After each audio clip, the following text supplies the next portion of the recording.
There's certain characters in movies where you just have this understanding going in that unless you get this right, you're actually jeopardizing the movie. From the first minute of knowing that we were going to be working on The Hobbit, it becomes conscious in your mind that at some point in the journey you're going to be tackling this character. Smaug was a frightening prospect because it's a character that everyone knows from Hobbit, everyone grew up with, and the pressure of bringing that to life, it's crazy. How do you recreate the archetypal dragon that everyone is waiting to see and everyone has expectations of? That's a hell of a thing to have, you know, cooking around in your brain. I mean, it's great going into a movie where people are literally excited to see a character. That's actually a privileged place to be, because you can make movies where no one actually gives a damn about anything.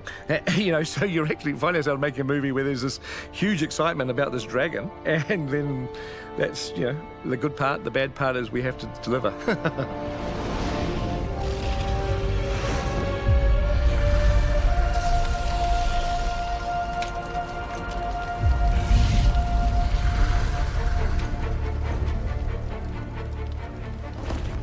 Tolkien was fascinated by dragons from the earliest age. He was obviously completely steeped in the heroic tales about dragons and mythical creatures, to the extent that he actually tried to write his own dragon story at the age of 7.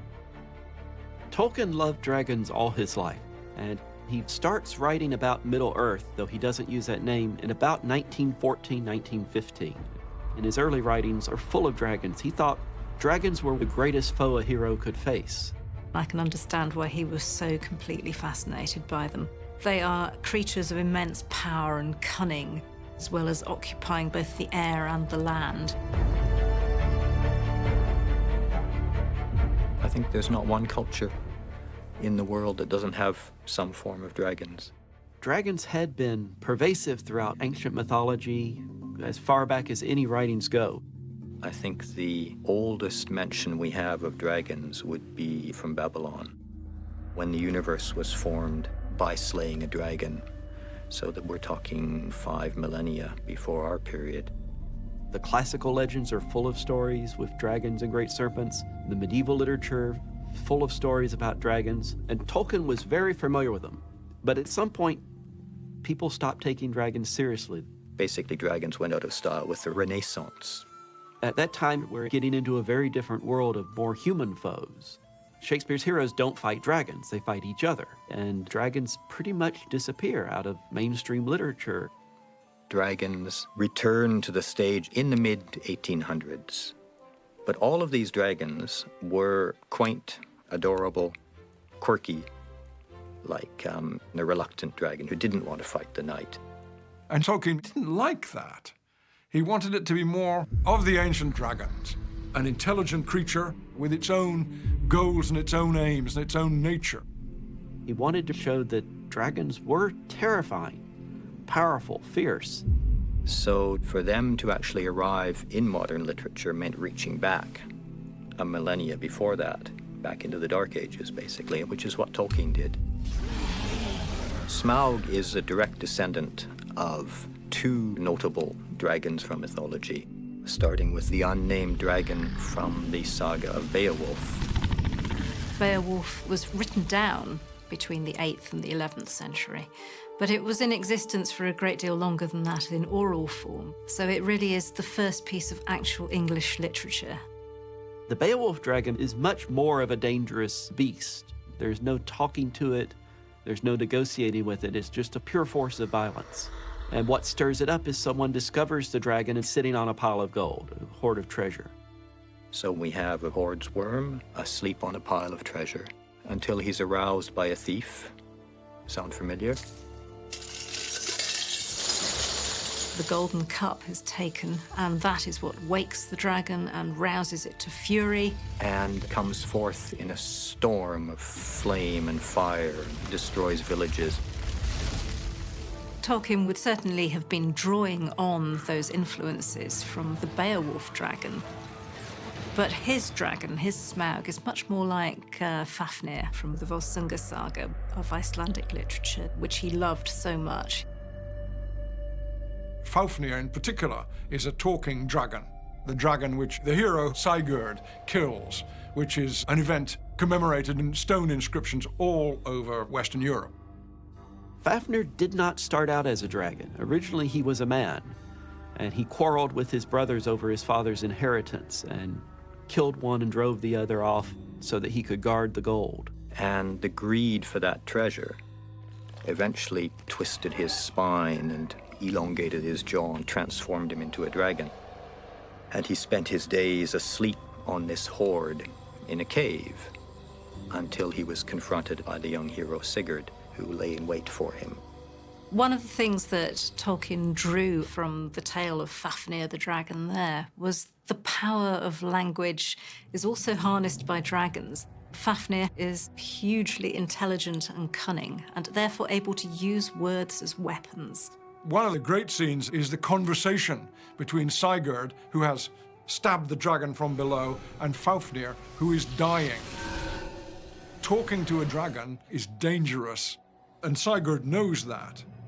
Fafnir asks Sigurd who he is. Svein och Svein, verium ertu Svein boren, vera ertu maragmögre. And of course Sigurd doesn't tell him. Which is smart. The traditional story is you don't tell a dragon your name. Because if you can use somebody's true name, you can enslave them to you. Tolkien obviously remembered much of that in the conversation between Smaug and Bilbo, because Bilbo also won't tell his name. Who are you, and where do you come from, may I ask? But Bilbo finds it very hard to resist the dragon, and he says more than he should have. Barrel rider. Barrels. Now that is interesting. But then, as Tolkien rightly says, Smaug had rather an overwhelming personality. The dragon's power of speech is the power of seduction, of guile, of sowing doubt. The coward, oh concealed, has weighed the value of your life and found it worth nothing. No. No, you're lying. It's a very, very strong theme. Tolkien has taken the best parts of these ancient dragons and put them into Smaug. Professor Tolkien had enormous respect for the mythology of dragons and where they came from, and wanted them to be not just beasts or magical creatures, but beings, powerful beings, forces, in fact. So, in a sense, Smaug is both the first dragon of modern fantasy and the last mythological dragon, if you like. Of course, now that Tolkien has shown us the way, kind of post-Tolkien dragons, well, there's lots of them. Tolkien may have created Smaug almost a century ago, but in the time since then, we've been treated to so many other dragons in books and movies. We have seen so many dragons in so many films over the years. The first one being Vermithrax from Dragon Slayer, that growing up was a huge influence. It was a pretty spectacular piece of creature design.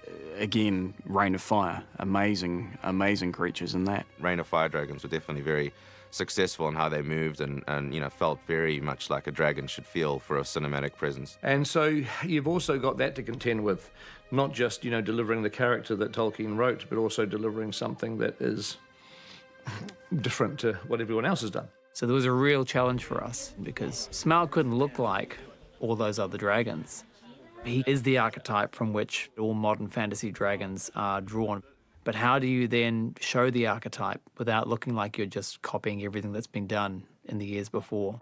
We thought about different designs, and you could do something very imaginative and unexpected. He could go either this way of going something totally fresh and new and something that nobody's ever seen before. Or give the audience something that they will instantly recognise as a dragon, but hopefully done better than we've ever seen before. This is interesting. Maybe if it's just if it hasn't got quite this big chin. But anyway, you guys can do doodling away. I mean, I suspect it's going to be a bit of a long design process. From the very beginning of working on The Hobbit, you've always got the thought in the back of your mind, what is Smaug going to look like? You know, it wasn't really helped by the fact that every time I'd run into people, it was like, wow, I can't wait to see Smaug, I can't wait to see Smaug. I mean, we were very much aware of this pressure on us, and the pressure was there a long time before we had a clue what he was going to look like. But one of the things that he was very firm on was the scale that Smaug was going to be. Peter said, I thought about it quite a lot, and I wondered what can be done to make him original. And I think he has to be big.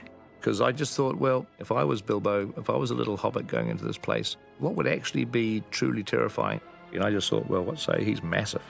Let's say he's way, way huger than what you would ever imagine. No reason why he can't be. Erebor's a big place. I mean, Erebor's got plenty of room for him. And we were saying, you know, but how big? And he's like, huge. It's going to be massive, this thing. But how big is massive? Well, we finally got it out of him. Let's start with his head the size of a bus. So there's his eye, his nostril. That's what we're going to see, and let's just figure it out. And I can't think people, what? You know? Everyone was just like, what? That is insanely large. Biggest thing in Middle-earth, you know, who knows what he eats when he's not living in the cave. So we dutifully noted huge. Then several months later, Peter said, you know, I've been thinking about Smaug, and, you know, he's very old. This is an ancient creature that has lived in these catacombs for a very long time. And so he's a very septic, very toxic, rotten, corrupted beast. So we dutifully noted once again, very old. We all came around to very quickly realise that this dragon had to be a spectacle. We were all desperately wanting to have a go at designing Smaug. Peter was interested in seeing a huge plethora of different ideas. Peter uses the workshop team as a sort of a think tank of ideas. We have a lot of incredible artists, a lot of credible conceptual designers at Weta Workshop, especially that worked on Smaug, and you want to give them a certain degree of freedom. Good to just get a parameters of avoid this, avoid that, and then just basically let them go for it. We went off on some wild and crazy journey, different wing configurations, different leg structures, head forms. We explored some radically unusual concepts in an effort to try and find a unique trait or a unique physical characteristic for Smaug. So I was thinking of a very kind of pointed and like rocky head formation on the top of his head so he could almost burrow through the tunnels under the mountain. And you can see bits of broken off bony structure because he has to kind of plow through cave systems to get out. So these are a couple of my initial stabs at Smaug the dragon. I was trying something a bit more brutish and quite heavy set in the jaw, and he's been living in the Lonely Mountains for, you know, hundreds of years, and his skin started to peel away and his lips have started to erode. I was thinking that some of his teeth have come out, and when he sleeps, the chemicals that make up his ability to breathe fire trickle out of his mouth like drool and actually combust. So you end up with a flow of liquid fire pooling around him as he sleeps. I offered up a bunch of concepts early on of these sort of more dinosaurish looking dragons, some with feathers and triceratops-like crests and horns. I was very much interested in the little pen and ink drawing that Tolkien did on his map. A design aesthetic that was a little bit more sleeker, a little longer, more serpent-like dragon. Here was an idea that's kind of completely out there, which eyes on the side of his head like a hammerhead shark. Peter was thankful we went there, but I think he wants it a bit more classical looking. But yeah, I think that was a bit too out there for what he wanted. Obviously, there's a million different ways you could go with Smaug, but in my mind, what you're going to end up with in that case is an alien creature, a monster. You may as well be on a Star Wars film or something. You know, to me, that wasn't the point with Smaug. Smaug is a dragon. So Peter asked that we start with something very, very simple and just think about the basic form of the dragon. Stripping back the dragon iconography to the bare minimum. And he referenced Komodo dragons as a very good example. I wanted Smaug to feel old. And then I remembered documentaries and things I'd seen on TV with Komodo dragons where you get this kind of decrepit, wrinkly scale, skin disease. You sort of feel their ancient age. There's some real personality in the bruteness of them, and they really have a nastiness to their face. There's nothing comical about a Komodo dragon. I have a much greater fear of being bitten and held onto by a Komodo dragon and being poisoned by its rotting mouth than maybe being shredded by a tiger. For instance, I'm sure we all think about these things. I certainly do. So slowly what tended to happen was the designs became more powerful. You know, he widened out a bit more. An incredibly blocky, solid, powerfully built creature. Stocky legs, a thick, heavy tail. Certainly the way Komodo dragons move is a little unusual. They're very lizard-like appendages that come out from the shoulder and hip sockets, that they actually walk in this rolling, quite unique way.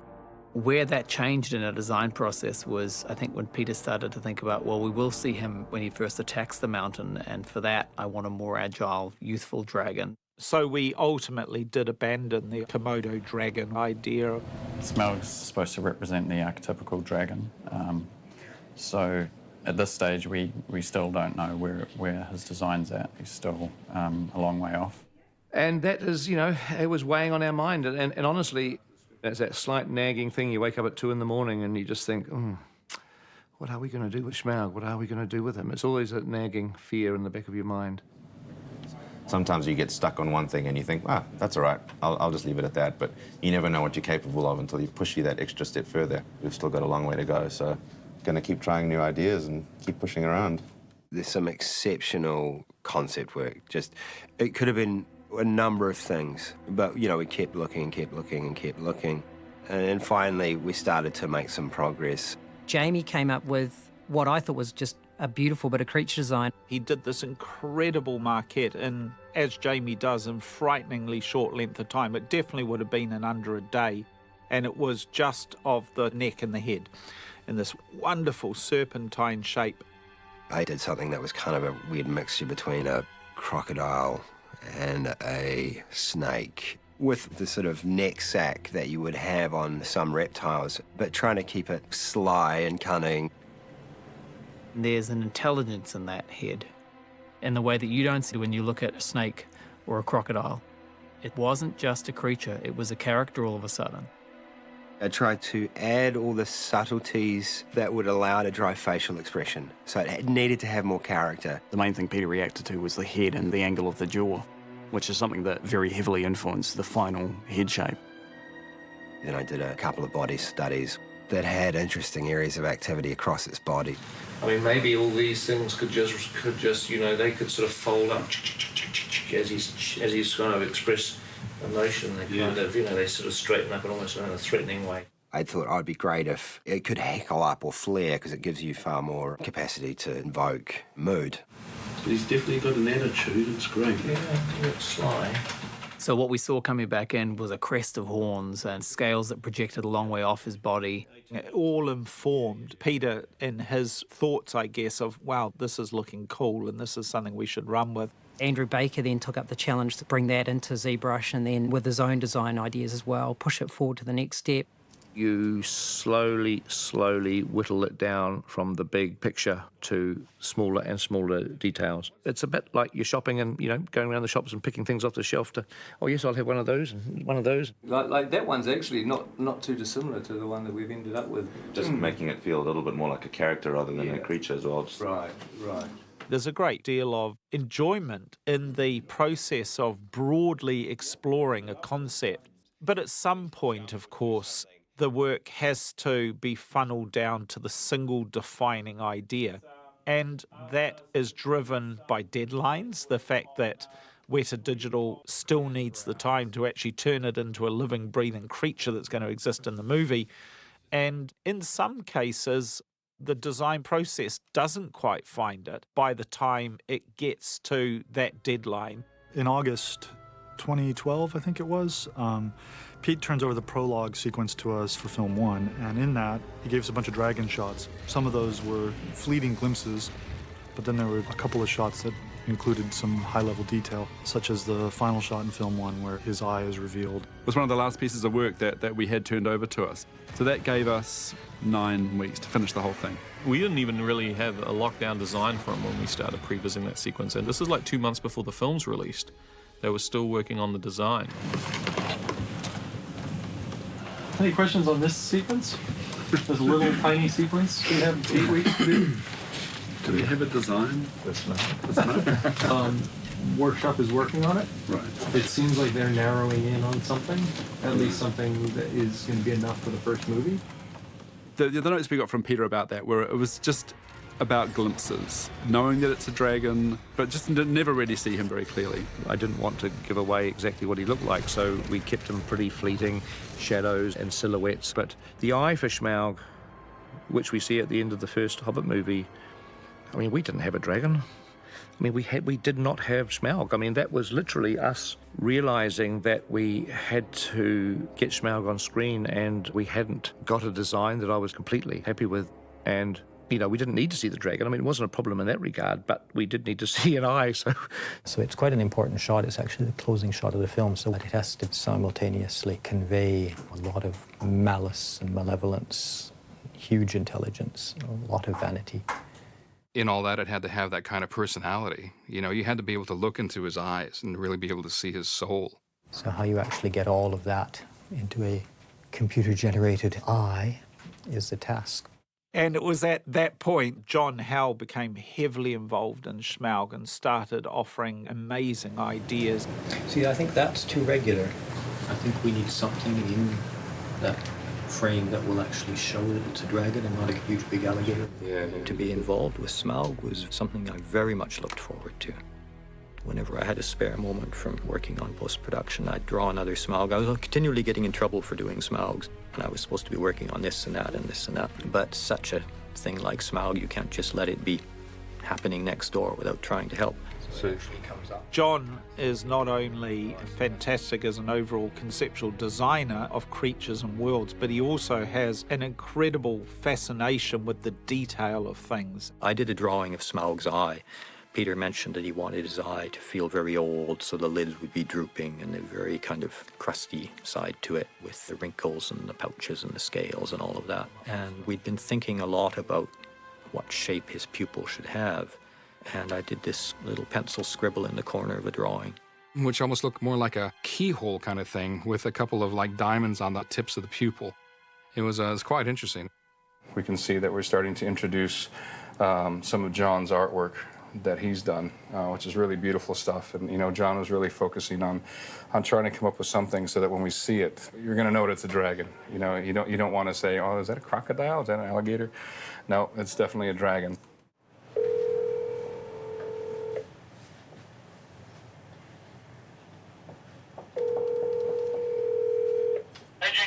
Hey, Kevin. Hey, I just shot up something that you guys can review for the new eyes, like we talked about this morning. You know what Joe requested. We're going to show that animation today, so we can mention it. See what he thinks. Okay, cool.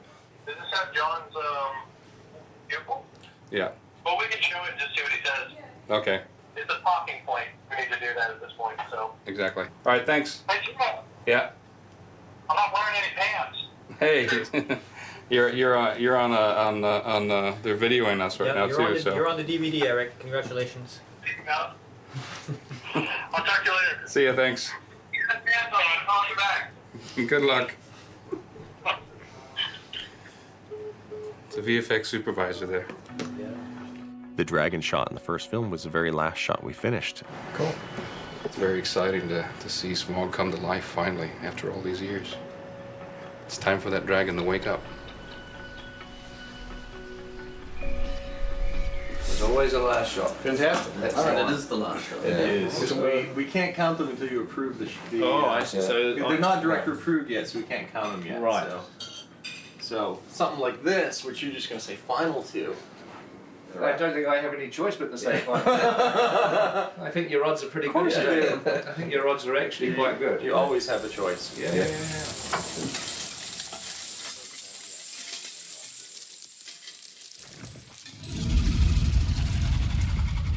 Yeah, that looks good. Okay. Awesome. All right, great. You sound like you want to get the film finished. Lemonade fruit. All right, so I'm gonna go get John Howe. He's supposed to be here now. Just wanted to get everybody together as just like as a final thank you for everybody busting their butt on Smaug. Trying to wrangle these artists is like impossible.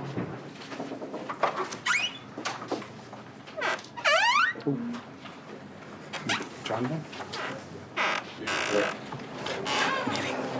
Sorry about that. We're in a meeting. No, we're in the middle of, we got two meetings slapped in right at the same time. All right. thinking that we would be So come on and have a drink with us and celebrate Smaug. Hey guys, this is just a big congratulations to everybody involved in the building of Smaug, especially John. Thank you so much for all your inspiration and all your work that you did on them. Woo!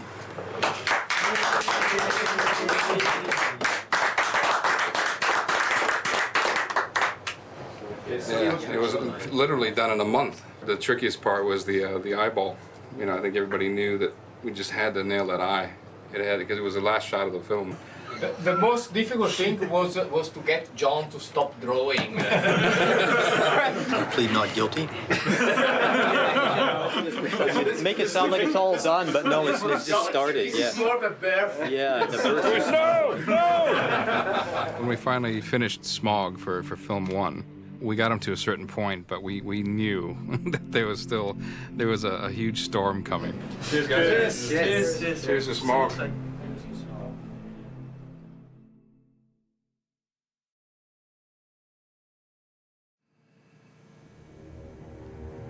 Well, thief, I smell you. I hear your breath. I feel your air. Where are you? Where are you?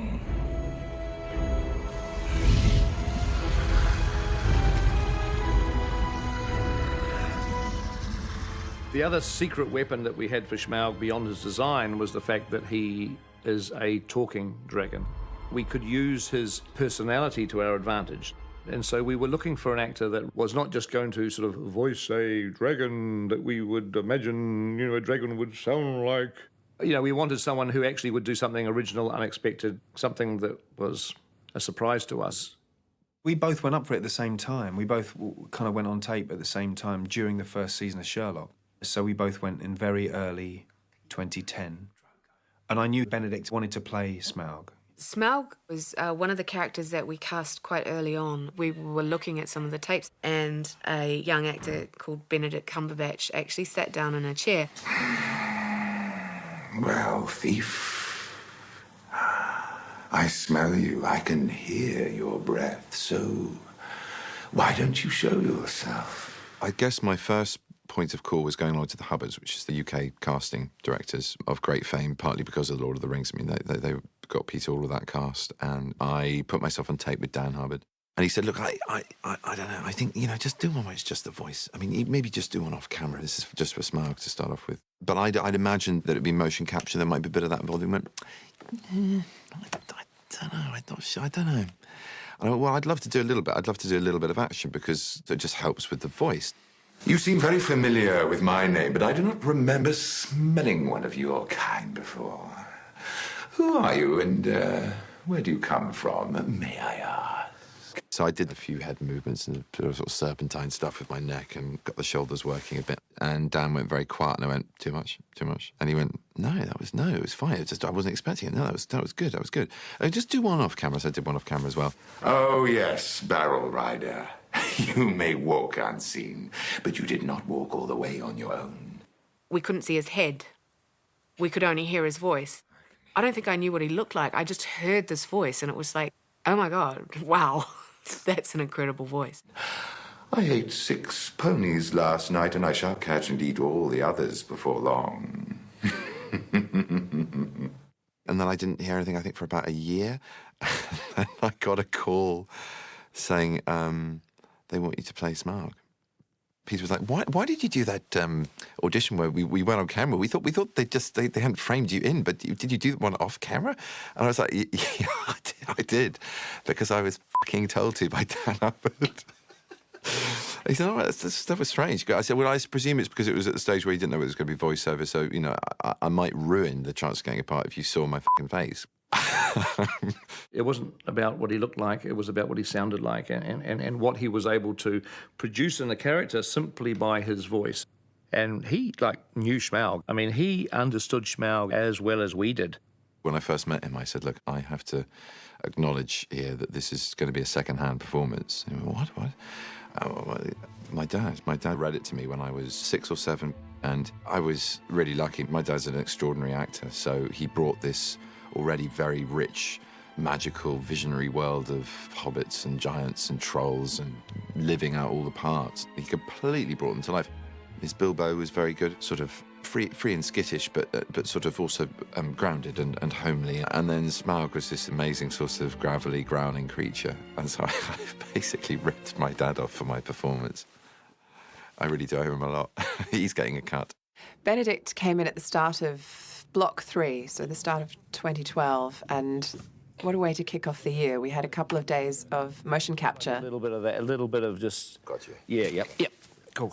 He wanted to get inside the character. He really wanted to own it. He didn't want to just be a voice artist who came in after the fact and said the words. You get the helmet on, and the helmet has a sort of Madonna-type headset thing, which is actually a camera which comes to here. This camera is really weird because it's right in your face. It's got a little circle of LED lights, so you're literally carrying around the actress's dream. You have your own little private kino. It's really nice, but actually it's very, very weird. And then you kind of have to forget it. And imagine yourself into a vast creature in a huge space when you're really crawling around on a grey bit of carpet. Benedict's choices as an actor were definitely going to affect Smaug big time. And I said, treat it like you're playing the role. Don't think you're just providing the voice. Go in there physically, get what you can out of it. There will be head turns, there will be moments from that performance that you give that can be pulled out and extrapolated and will become part of Smaug's being. I kill wherever I please, and none can stop me. Sorry. We wanted him to have the ability to just freely explore the physicality of the character. And we could watch what he was doing as if it were a stage play. And no doubt you purloined it for your filthy dwarf friends. When you get to play it live, there is an element of theatre to it because you do have a whole audience, even though they're watching and listening through very, highly skilled and attuned technology. You get the feeling that you're playing to them a little bit. I had a very strong idea of what he felt and looked and would smell and move like. I really did. But whether I did that in my motion or animation of my body, I'm not sure, but I knew in my mind what I was trying to do. I played it as an internal thought of, I am this, I am that, I can do that, I can do this, but whilst my body's going and just acting out everything that I'm thinking. You have to take a very big leap of faith and just think big, really. So technically, Benedict's first reading of Smaug on the mocap stage and in the mocap suit wasn't required. We knew that we couldn't use his body movements and actually have them drive the dragon skeleton or drive the dragon muscles, but we were interested in just unleashing his performance and use that as clues to Smaug's character. That's genuinely really exciting. You're being a sort of draftsman, or at least trying to hint towards how it should go. And that's what Pete wanted. He wants something to stimulate them into action and getting an idea of a flavour of character. Benedict was interested in exactly the same ideas as we were, which is to make Smaug a psychopath. Forget what he looks like, forget how big he is, forget how many teeth he's got. His personality is scary. You're talking about Jack Nicholson in The Shining, you're talking about Hannibal Lecter, it's those type of characters, and what makes them scary is they're unpredictable. You have nice manners for a liar and a thief. They have that absolute ability to kind of be charming on one level, and then ultimately you feel the tension and the edge, and there's moments where he can barely hold his psychotic side in as he's trying to actually get to the truth. This is some sordid scheme hatched between them and those miserable top-trading lake men. It's an exhausting day. You are drenched, not necessarily because of the suit, but just because of the exertion, especially in the voice. There are lots of breaks for Gollum juice, as it's called. It's ginger and honey. So after a lot of roaring and scampering about, I downed quantities of that and bits of sushi and other things like goat and dwarf. I know the smell and taste of dwarf. No one better. Can I try him on all the way through, Pete? No, good. That's good. That's great. There's some great stuff in there. Okay. Pete said, "Oh, that's great. I think we got some great stuff. I think that's good. Unless you want it." And I said, "Yeah, I'd like to do it all again." He went, "What the last scene? Okay." And I went, "No, all of it." The king from under the mountain is dead. Where are the kin who dare seek revenge? I ate all his people like a wolf among sheep. I destroyed Dale. I laid low the warriors of old and instilled terror into the hearts of men. I kill wherever I please, and none shall stop me.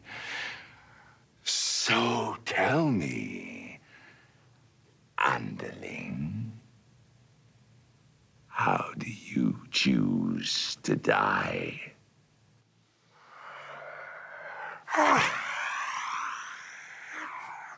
I am fire! I am death! All must burn! Burn it must! All will turn to ash and dust! Ugh.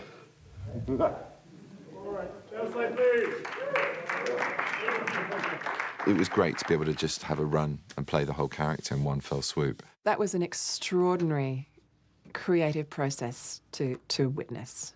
These guys aren't. He's never done this faster before. What's going on? They're just trying to take my clothes off. It's fine. Don't relax. It happens all the time right here. Bit by bit, though.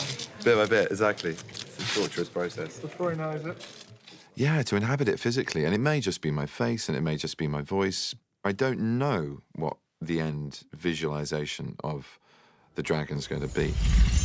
The idea that we were playing with at the beginning was that he speaks to Bilbo, but it's a telepathic conversation, so Smaug's not moving his lips.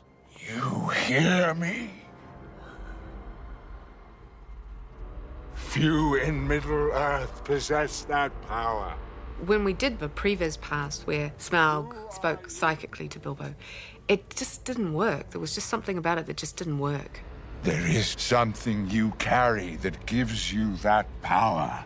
And instantly you just saw it and thought, no, let's start animating his lips.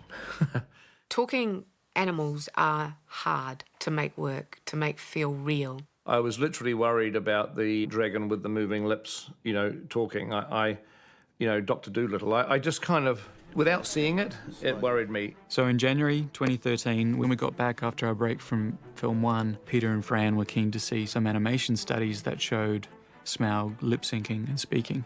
Definitely everyone on the team was very enthusiastic about animating a dragon that would speak and bring the character to sort of amazing fruition. Christoph had done an animation piece with Smaug doing some vocalization that Benedict had done on the mocap stage. And he had the mouth really working well. My armor is iron. No blade can pierce it. It was basically a proof of concept for all of us if we'll be able to deliver dialogue with this huge character. We try to focus on certain parts of the face, basically to convey emotions through eyes, brows, through nostrils. Christoph really just captured the essence of it, the power, the scale, but, the fine detail required to deliver lines. My claws are spears. My wings are hurricane. The very first time I saw it, I thought, yeah, okay, I can see this working. I think it's going to work just fine. Having him move his lips and communicate was going to help him become a character. And so everyone was feeling confident that, yes, we've got a design that's pretty solid, and now we can just build from here. So February of 2013, we had to start building Smaug because we had to finish him in time. Quite early on, when we would have our team Smaug meetings in my office, we would have other departments come and join us as well. So we had Andrea come over, who was doing a lot of the modeling on the dragon. In the shaders department, we'd have Guillaume come over. And then, of course, my textures team. Miriam Gautran, who was a lead texture artist on it. Miriam is my dragon lady. Ever since she came and started with Weta Digital, She was always into dragons. She's an amazing artist, and not just digitally, but also just a traditional artist. And her portfolio had all these amazing dragon designs on there. So I always knew in the back of my mind, I said, when we do The Hobbit, I said, you know, I'm going to give her Smaug to look after. And working very closely together with John Howe. He's probably been chasing this dragon for longer than any of us.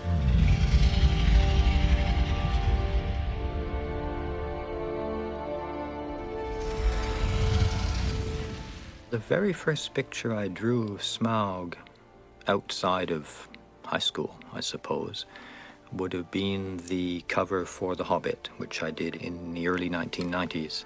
Quite a cute Smaug. But Smaug for this movie is something, you know, very, very different.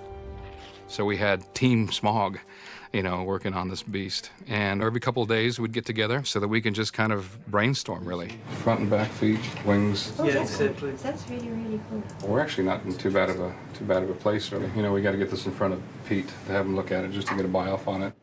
All right, cool. So we're heading up to the review now. That was trying to move the wings farther back. I mean, to tell you the truth, I'm thinking that one exercise we should do is to delete the front legs entirely, and you know, use the sort of dragon with these are his front legs. In one of the reviews, Peter was looking at it and said, he says, I wonder what he'd look like, and just with two legs. I kind of think that you're going to have more expression if these are his arms than you are if these are his arms. Gesturing and stuff. Yeah, well, you'd make these joints into fingers, which I kind of think might be more sinister. When we saw this four-legged dragon, it started to look like a dog to me. It started to look like a puppy with wings. And I always thought the most creepy dragons are the ones that actually don't have four legs. Essentially, their hands are part of their wings, and they walk on with their wings. You know, that's part of their legs almost. And they are the ones I find the most sinister. They're like predators. They allow you to put the dragon into a very predatorial pose. And that was a lot of what Smaug was going to be doing in this film. And in March 2013, Peter decided that Smaug no longer had four legs, but two. And at this point, it was quite a ways down the line, and we're going like, oh my God, we're going to change the design now. Got everybody in a bit of stunned silence. But I think it's worth it. I think now's the time to do it very quickly while we're just getting the last of the shots sorted out. John Howe quickly did some concept artwork, just showing what it would look like, and it was looking pretty cool. So there's Smaug with four legs, which is a very traditional dragon, and this is Smaug with two legs. So once Smaug had finally decided how many legs he really had, you need to go back in and readjust the entire anatomy because it's not exactly the same skeletal structure anymore. So what's happening at the moment, John? A wing for Smaug, which I ambitiously started a little bit big, and now I've had to expand. John had done a few sketches of the tops of his arms and how the fingers would kind of sprawled out, because just like a bat's wing, it's their hand actually. So they have their thumb, which is like a big claw here, and all these fingers here are long extensions of the bones, and in between there is the webbing that becomes the membrane for the wing itself. We needed a couple of fingers to be free of the membranes so that Smaug could use them to make gestures. So that meant adding a sixth finger in order to give his wings enough span. 3 fingers that he could actually articulate with, and then an extra 3 fingers that he could use to control his wings. And so these longer wing arms that we now had, we were able to pull his fingers up onto some of the columns, which always looks more interesting than this does, right? When all the feet are on the ground. There's a lot of my hand in a lot of Smaug, basically because I had one here that I could draw, so I'd be looking at my hand in a mirror and trying to twist it into all these shapes in order to understand the possible structure. For several months, I had some reproduction skeletons of a harpy eagle and a bat crowding in on both sides of my computer and trying to figure out how to develop a structure for Smaug. We used 2 elements from 2 different animals, and we combined those. We used a keel from a bird, which allowed us to give him a big, powerful chest, and we also used arms that are very similar to a bat. There's reference of vampire bats walking. It's pretty creepy, actually. When they're walking, they're able to tuck their wings almost completely up along their arm joint. You almost don't even notice that they have wings. They just look like this crawling thing. So we use that idea with Smaug. You just always try and find something in nature that's even remotely close to what you're animating. It was awesome because now not only do we have a dragon with an articulating face and lips and he can deliver lines, but he can act with his hands as well. So we had the full gamut of performance options with him. It did mean we had to go back to a couple of the shots in film 1 where you see him busting through the gates of Erebor in his initial attack. They thought they could possibly get away with it, and we thought, no, some fan out there is going to say, hey. It's got front legs. You know, you can see that. You saw one specific shot where he was just charging forward through the ranks of dwarves, so we just went back into that shot even after film 1 had been finished, but before the DVD had been released, and we reanimated that shot with him walking with his wing hands. Welcome back. This is Team Smaug. We got a new model. Thank you, Andrea. Yeah. Finally. We had this amazing model that came from the models department. Now we needed to enhance it, you know, with our textures and things. It seemed to me to be very, very important to create the equivalent of armor on Smaug. And his body would have scales of different sizes. It's been a lot of work going into making sure the transition from the top plates, which are quite solid and hard-edged, through to the final scales, making sure that the transition is seamless. So, you know, it's just looking at real-life reference and trying to adapt that to the dragon. So I've got quite a huge collection of a lot of reptile stuff, because as a kid growing up in Phoenix, Arizona, I used to raise a lot of snakes and lizards. In fact, I've even got a rattlesnake in my office. Oh, this freaks me out. What?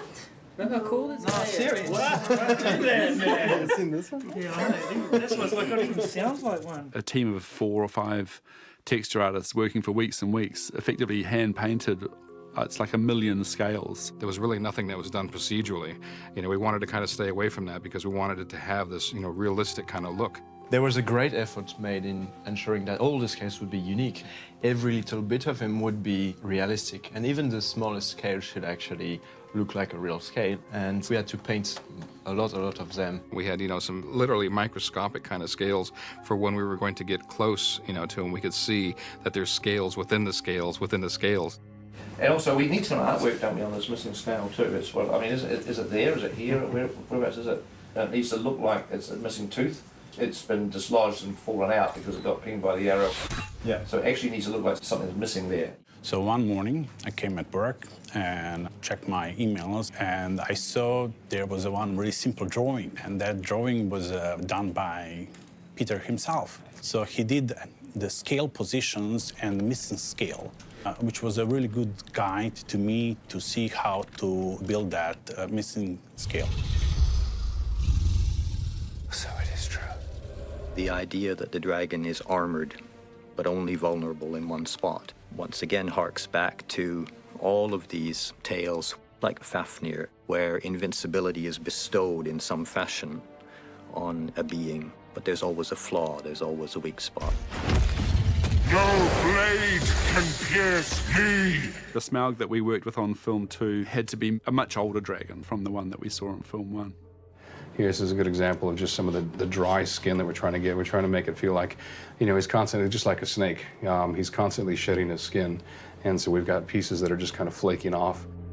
He had a big scar in his lip. He had broken off horns. These minor details that helped to bring Smaug to life. The pre-production departments, models, textures and shaders did such a fantastic job of building out Smaug the creature into one big, very detailed model. The detail level of Smaug is crazy. To give you a reference, Gollum on LOTR was done with 5,000 polygons, and Smaug was done with close to 20 million polygons, I think, for the full Smaug model. Something that came about a bit later was in the books, it's described that his scales are encrusted with jewels. His long, pale belly crusted with gems and fragments of gold, from his long lying on his costly bed. Because he's been lying in the gold and the treasure for so long, coins and jewels have become embedded and encrusted into the scales on his belly. We weren't actually going to do that. We thought it's like, oh, we're probably not going to see it or anything. And it wasn't until, I think, the first or second trailer came out, Peter was getting some of the reviews, you know, from fans and stuff. And one of the fans had said, he says, oh, and I think I could see the gold encrusted into his scales and his jewels. And Pete kind of freaked out a bit. He's like, you know, oh, crap, you know, that means that we're going to have to do that. So it's fitting these little tiny gems and little tiny coins in between these gigantic scales and making them read as something other than just noise. So because of that one fan that's out there, you know, we did it. But it worked, and it looked beautiful in there. And so having all this super fine detail helps the success of all our characters become so believable. It's really like I imagine it, actually, right now. That's very overwhelming to see it suddenly with colors and as you imagine it. That's really beautiful. And now we have to bring Benedict, who is a very big performance actor, No one better! into this very, very detailed character. How do you choose to die?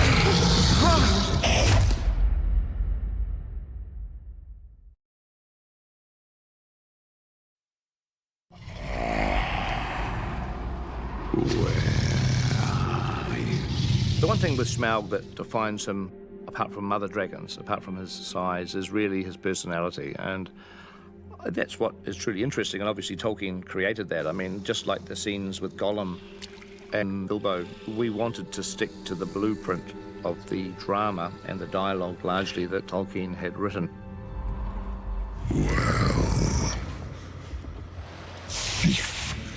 It's an important sequence when Smaug is talking to Bilbo. It's reminiscent of the Riddles in the Dark sequence. You know, it's this sort of one-on-one character study, really. Time's up. But of course, with Gollum, Bilbo was able to get on top of the situation. What have I got in my pocket? And with Gollum, I think you can. But with Smaug, he's kind of smarter than you are. He's been there for, 200 years, taken this over from the dwarves. He knows somebody's coming. He's been waiting. I mean, he's sitting there for 200 years on this gold, knowing one day somebody is going to want that gold. Dwarves, whoever. Someone is going to be back. And when that moment comes, it's this little hobbit.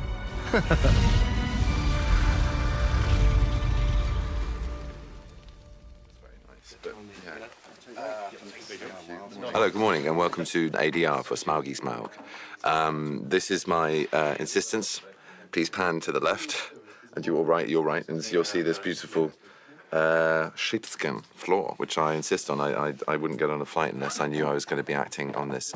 There will be nudity. This is not your usual ADR session. Smaug likes to slither about in amongst lamb wool. And I wonder why I get into trouble. No, seriously, this is amazing. So what's happening is we're sort of laying down the last third of Smaug scenes, and then that script's going to be finalised and go off to the Weta Boys, and magic will happen. So basically, I'm getting all the help I can to become the worm. What you want to do is you want to create an environment that the actor feels that he can become the animal. And so we had a little kind of stage set up. Well, we need him on a padded surface. He wants to be on his hands and knees. We had to get him up off the ground so that it gives him a sense of playing down to the character Bilbo. The wool was the quietest thing we could put here to make it comfortable from an acoustic point of view rather than scratchy things. Yeah? There's been a few jokes about pink fluffy handcuffs, but we haven't pulled them out just yet. We then arranged a number of mics around him, but it became obvious that Benedict was going to move. He was going to do a lot of movement. He was going to assume the dragon, and he was going to be standing up. He was going to be crouching down. He was going to be doing the whole gambit. And so a lot of work went into working out a kind of a miking arrangement, which was basically wearing one of the motion capture helmets with the mics. This goes on top of my head, and I look quite like I've got a sort of, it's like a Coldstream Guard cap, isn't it, in miniature? But that's a brilliant microphone, so I can move my head at any angle and articulate sort of his body movements without losing any sound record. So that's very unusual.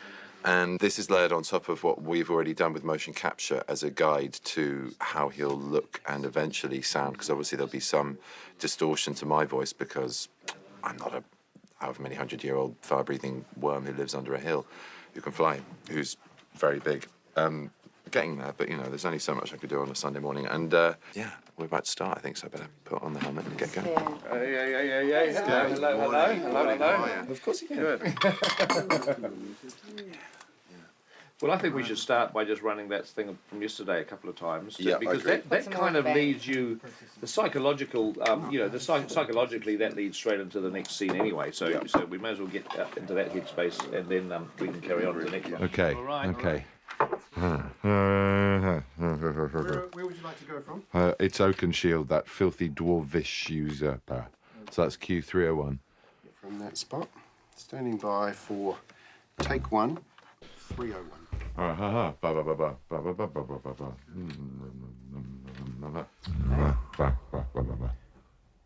And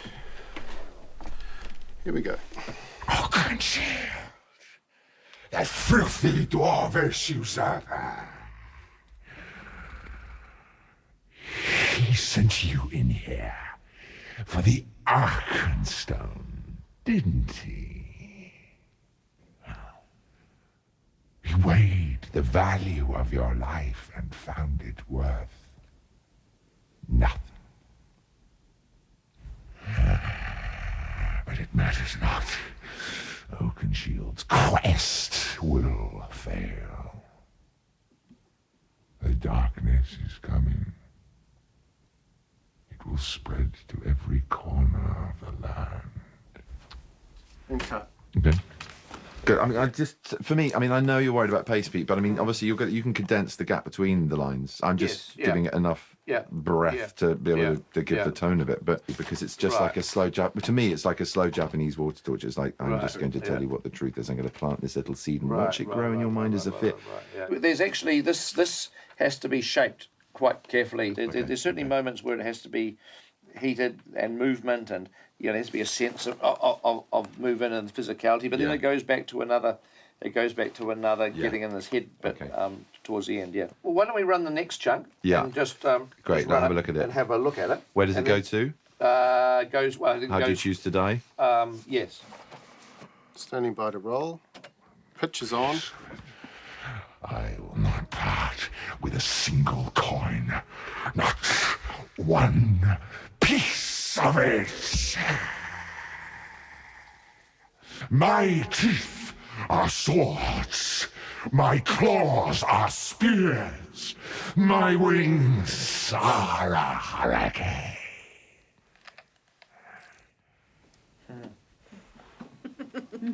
That was great. Yeah, that's good. My claws are spears.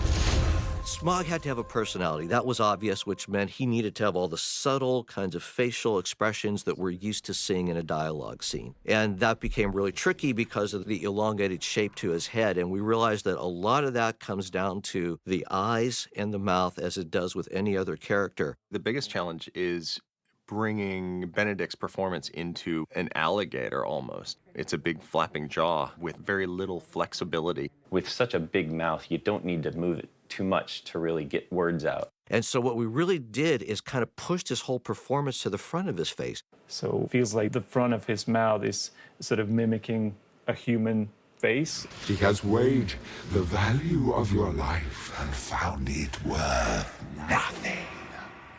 Wherever we could, we tried to honour Benedict's acting cues. And what I mean by that is we would study his video and maybe he would turn his head like that, or maybe he'd sort of lift his head back and look down his nose as he's reading the line. Lovely titles. He had some nice sort of head moves and things like that, and tilts that were very snide, and it really helped guide it even further as far as what sort of emotion Smaug had at that given moment. Oh, I don't think so. When you're looking at a performance, you're looking at the minutia of the face and how it's acting and how emotions cross the face and just little fine things that a great actor will give you that you don't even notice that you're watching. So we had to make many controls that allowed us to have that level of complexity, but also express in a way a dragon would express. We had a lot of animation controls within the facial puppet. His nostrils, all the brow shapes, lots of detail in his eye, his throat. His tongue, we felt like his tongue would need to have a lot of detail so that we weren't completely reliant on just lips moving. And every part of the body can help tell the feeling of the dragon. Even things like the spikes on the head, we realized you could use those sort of like ears. They helped with his expressiveness. As he would be angry or whatever, that they could kind of flare out and things, and it was quite a very useful tool. I think our little game ends here. We wanted to make him feel big, and more than half of his body length is made up of his tail. The tail can help us tell ideas behind what Smaug is thinking as he's talking to Bilbo. There's a couple shots where you can see in the background the tail does a little flick, almost in a playful way. That's something that everybody has seen cats do. They'll sort of lash it around and show their frustration or anger, even if their face and their head is appearing to be perfectly calm. All of these things, you know, needing to move the tail in certain ways and the neck and head in certain ways and body, helped add to the serpentine quality of him, just sort of navigating through these tiny corridors and crawl spaces. Peter had the idea of him swimming almost through the gold, being able to kind of dive through it and worm his way through it. Tolkien loved playing with words, so the word Smaug was derived by Tolkien from an old German word, which I think is pronounced smugen, which means to slither through a hole, to crawl through a narrow space. And I would add, it's also the past tense of the Old Norse verb, which hasn't changed very much, smjúga, which again means to creep in. So that serpentine aspect is already hinted at, even in just his name. No, Smaug, chiefest and greatest of calamities. We're always keen to bring elements from the book into the film version. And one of the striking things from the book is when Smaug's eye opens, Tolkien describes a thin beam of red light, almost like a searchlight. He was just about to step out onto the floor when he caught a sudden thin and piercing ray of red from under the drooping lid of Smaug's left eye. So I put that into some artwork. You could see this light coming out and scanning the room looking for Bilbo, like in the old Rankin Bass animated feature. We tried to get that to work, and I think everybody sort of struggled with, I mean, what was it, like a laser beam that's coming out of his eye, you know? It just looked weird. It's a very hard thing to manage, because if an eye becomes a source of light, it's hard then to get the creature acting, because so much of the acting is going to be in the eyes. Although elements of it did end up in the film. No blade can pierce me! Using the eye glow was a way to sort of hint that he's a complete psychopath. As the sequence was being developed, the layout of the interior of Erebor, you know, had columns at fairly even spacings, and Peter was pretty happy with it. It wasn't until we started working on the trailer that Smaug sticks his head around from behind a column and eyeballs Bilbo. Peter thought that he just didn't look big enough, so we scaled up Smaug. I can't remember what the scale factor was, but it was significant. So the scale of Smaug became 2747s. Much, much bigger than we ever anticipated. Smaug was feeling really crowded now within the treasure room. So we had to get creative to find ways to make him fit and move within this environment. And so we removed tons of columns. I mean, he's in rugby pitch size or football field size areas just so that we could get him posed. You can even see in this particular shot, don't tell anyone, but the wing goes through the column. But if you go to the camera, you can't actually see that. But it does happen. That was kind of a beauty of the design of the Erebor treasure room, was if something got too tricky or ugly, we could just get rid of a column. I come from an architecture background previously, so trying to justify some of these huge spaces, it just never worked. You know, as a shot, I mean, what's more important, having columns in the right places or having a great performance out of your lead character?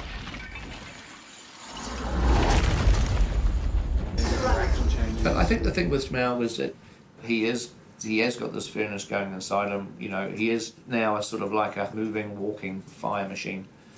I mean, I get the idea that when he gets angry, he heats up. You know, like it's like almost his flame is driven by his emotions, just about. And as he gets angry, you know, when people get angry, their faces go red. You know, when Smaug gets angry, his chest starts to glow, his flame gets out, and the flames become easier to blast out than they do when he's kind of sleeping. I wanted to build in a clue that the flames were coming, and it suited our purposes, certainly in telling the story, that you had a warning that he was going to breathe fire. And so we did the sort of ripple effect through the chest, the neck, his eyes glow. So to be able to kind of build up the anticipation, so when the fire actually comes out, it's an event. Take cover!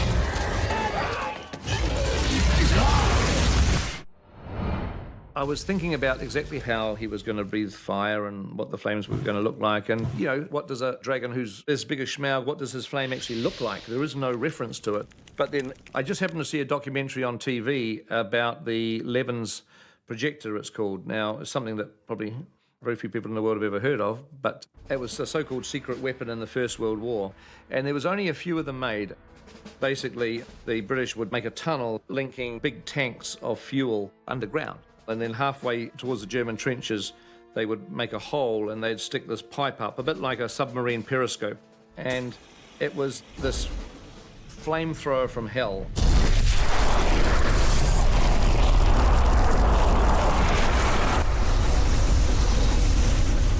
Honestly, it's the most frightening flamethrower that you will ever see in your life.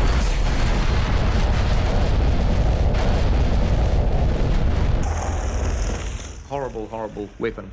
But finally we had a reference. The Levens projector was the reference for a huge gush of fire. So what we did was a fluid sim from the dragon of water, and then we ignited it as if it was a gasoline or a fluid. So basically every time Smaug was blowing fire, he was projecting something around 150,000 cubic meter of flame. We didn't get too much into how does this flame work? Like, is there a little pilot light that's always on somewhere and then he's shooting gas past it? There's a fundamental and absolutely fascinating aspect to the whole idea of fantasy creatures. Do you need to explain every aspect of their physicality? So if you have a film with centaurs, for example, do you need to delve into their digestive system and figure out how a human mouth eats enough grass to keep a horse's body going? Well, I suppose you could find a scientific explanation, but that would just be terribly disappointing. And I think that Smaug's fire breathing falls into that same category. We don't necessarily need to know how he produces fire. He is a dragon, dragons breathe fire. I wanted to make sure fireballs had a sort of a physical presence, so that when the fire gets spit out and when the fire hits the floor, it's actually hitting something, almost like a bomb. And the first time we played this for Peter, he wanted to make sure that every fireball sort of had a vocal launch to it. One of the first vocals I actually did, it's kind of a funny one. I had done this presentation for my daughter's first grade school class, showing them how I could turn her into a dragon. Okay, another one. So I recorded her roaring, and then processed it to sound like a dragon roar. When I went looking for other flavors for the fireballs, I decided, hey, let's just see if that roar of hers worked. And sure enough, it did. So the first one we actually hear in the whole movie is actually my daughter roaring. So how cool is it that a 7-year-old girl can be Smaug? Don't be shy. Step into the light. What I've been working the most on this film is Smaug's voice processing, which is taking Benedict Cumberbatch's dialogue reads and processing them up a little bit to make them sound larger. The thing about Dave Farmer is that he can make things kind of just appear quite effortless in terms of the way he will come up with a sound. Here he's saying, I hear your breath. This is what the line sounds like without any processing on it at all. I hear your breath. So if I just add the processing to that only. I hear your breath. So you can see that that still sounds exactly like Benedict, but bigger, like a bigger girth to the creature. And then there's a whole other side of Smaug, which is the growls. I really wanted something new that people hadn't heard before. And the sound of an alligator when it's in mating season has the most incredible low-end gurgly bellow to it. They work perfectly for Smaug, in my opinion. They're different than lions and tigers, and it's not a super aggressive sound, but it sounds humongous. So what I've done is I've done some vocoding on some alligator growls using Benedict's voice to make the alligators sort of talk. I hear your And then I just add that in as a small layer right underneath the dialogue so that it just sort of bridges the gap between the alligator growls and Benedict's voice. I hear your breath. The cool thing is you can't really hear that there's an alligator bit in there. You know, if you take it away, I hear your breath. It's still pretty cool, but a little bit of something goes away. Just a slight bit of animalistic quality goes away. I hear your breath. So that's pretty much what I'm going for the whole time, is trying to have the alligator add to the creature aspect of the voice. There you are, thief in the shadows. One of the things that's interesting with what Professor Tolkien did with the storytelling is to put perhaps one of his largest creations up against one of his smallest creations. Bilbo, the most inoffensive of creatures, and Smaug, the greatest danger living in Middle-earth, perhaps. And each one possesses something the other one wants. So it's really Smaug's job as a paranoid psychopath to get into Bilbo's head and find out why he's there, who's behind him, what the motivations are. Is it Bilbo only? Or is Bilbo got a 10,000-man army waiting out the door? I mean, what is the real threat here? You seem familiar with my name, but I don't remember smelling your kind before. Smaug comes across as kind of upper crust English person. When he first starts talking to Bilbo, he has slightly evasive quality of the voice, you know. You seem to be, I don't seem to remember. That sort of suggests, you know, maybe I'm not sure about this. Maybe you'd like to correct me. Who are you, and where do you come from, may I ask? Perhaps that might not be such a good idea. I think Kipling, in one of his poems, he said, "Oh, beware the English when the English grow polite." Yeah. Dragons too, actually. You have nice manners for a thief and a liar. It's very difficult to lie to him, very difficult to try and manipulate him. You can't flatter him. So really, it's about his weaknesses. What are his weaknesses? Like all the best villains, for want of a better word, there's a vulnerability to them because there's something that's weaker than the hero. His weakness really is avarice, it's vanity, it's pride. Smaug obviously regards himself as socially very superior to Bilbo and indeed everybody else. But his weak spot, as Bilbo seems to realize, is that no dragon can withstand the fascination of riddling talk. If you can intrigue them, it attracts their intelligence. They're like a puzzle. Through the air, I am he who walks unseen. Impressive. What else do you claim to be? And as long as you've got them interested, they won't toast you. Smaug has the ability to extract these bits of information from a very reluctant Bilbo, and he slips up and he mentions barrels. Barrel rider. Barrels. Now that is interesting. Smaug therefore sets about quite quickly to undermine Bilbo. Well, why? Why would these people send you in here? Do they really care about you? I don't think so. I mean, I wouldn't do that to my friend. You are being used, thief in the shadows. You were only ever a means to an end. Smaug is able to create doubts in Bilbo's mind about his companions, who he's been on the road with for almost a year. He really knows and trusts the dwarves by this point. Smaug, in one conversation, is able to undo some of that. Bilbo can hold Smaug off for a little bit, but in the end, of course, he goes too far. And suddenly, Smaug, you might say, drops the mask and becomes his real self. You think you could deceive me, Barrel Rider? You have come from Lake Town. Smaug should, in any other sort of universe, immediately squash Bilbo. Wait! You cannot go to Lake Town!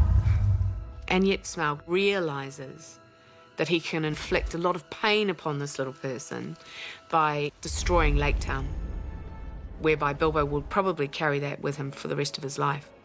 I am fire. I am death. When we finally saw Smaug in the movie, the sense of joy and delight in what Smaug ended up being is fantastic. It's amazing just how quick all this time has flown by from the very early meetings that we had with Workshop. To finally see him in some of these shots, he's become quite a character. There was so much pressure behind Smaug to bring him to life. When I watched the film for the first time at the premiere in LA, I felt like, wow, we actually did it. I didn't think we could. And we had a great voice behind it, which made a huge difference. You've got a world of top craftsmen and artists bringing what in my childhood imagination was brought to life by my father's voice. It's kind of a surreal experience. My teeth are swords! To me, I realized after 2.5 years of worrying that ultimately it wasn't anything to do with how big he is, really, what color he is, how many teeth he's got, what his wings are like. I think when people look back and just remember Smaug from our movie, what they're going to remember is that personality. Smaug is a character, and he's a character because of what he says, how he says it, and that's what makes him Smaug. Smaug is the greatest of all Tolkien's dragons, probably the greatest of all modern literary dragons. There's such a lot to be said about the whole theme of dragons. They've been a part of culture forever, really. And chances are that's why we find them so appealing, because they're us.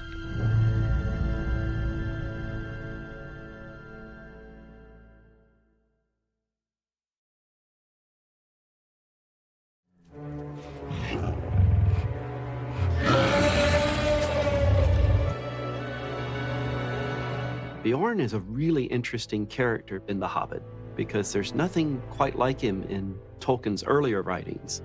Even though it's just a children's story, it was written as an adventure for his own children, he's still packing it with the most amazingly rich and wonderfully powerful characters. The character of Beorn from the book is this giant, powerful, dangerous character, but he also is very gentle in his own right. You can read The Hobbit and think, oh, Beorn's sort of a big, jolly woodsman.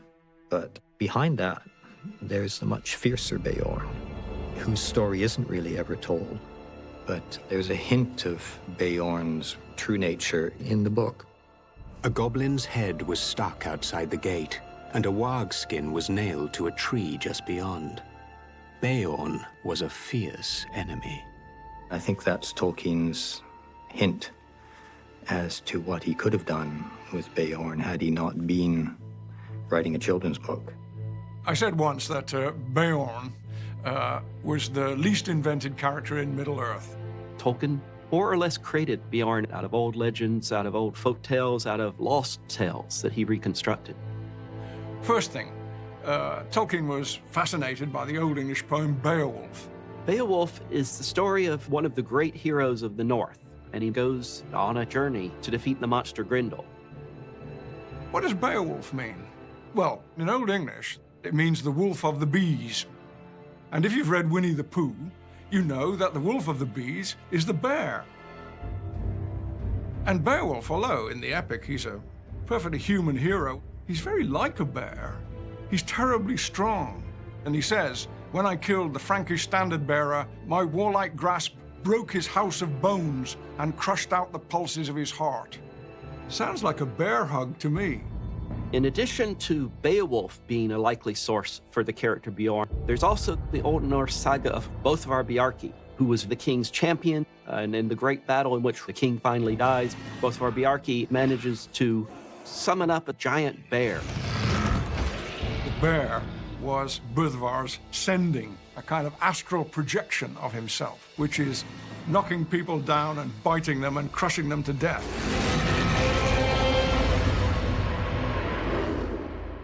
Now, there's 700 years between Beowulf and the saga of Bothvar, and there's not the slightest possibility that the author of the saga knew the poem Beowulf. But they both got the same bear's son kind of character, so the bear's son fairy tale must have been there from way back. We know that there was once a story called the Bjarkismal, a folk tale, about a feral child raised by bears that goes all the way back to the legends before recorded history.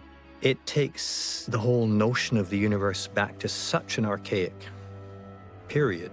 Some of the first images we have are of bears. Some of the first sacred burials have bear skulls. So what was man's relationship to bears? Tolkien touches on it with Beorn. Tolkien, I think, is like a fossil hunter who finds a bone here and a bone there, fragments of the ancient legends and the ancient myths. And I think that Tolkien actually worked out his own idea of what the Bear's Son fairy tale must have been. The thing about Bear's Sons is maybe they have an option. And the option is they are Egi Einhammer. They are people who have more than one skin. Well, that's Beorn, isn't it?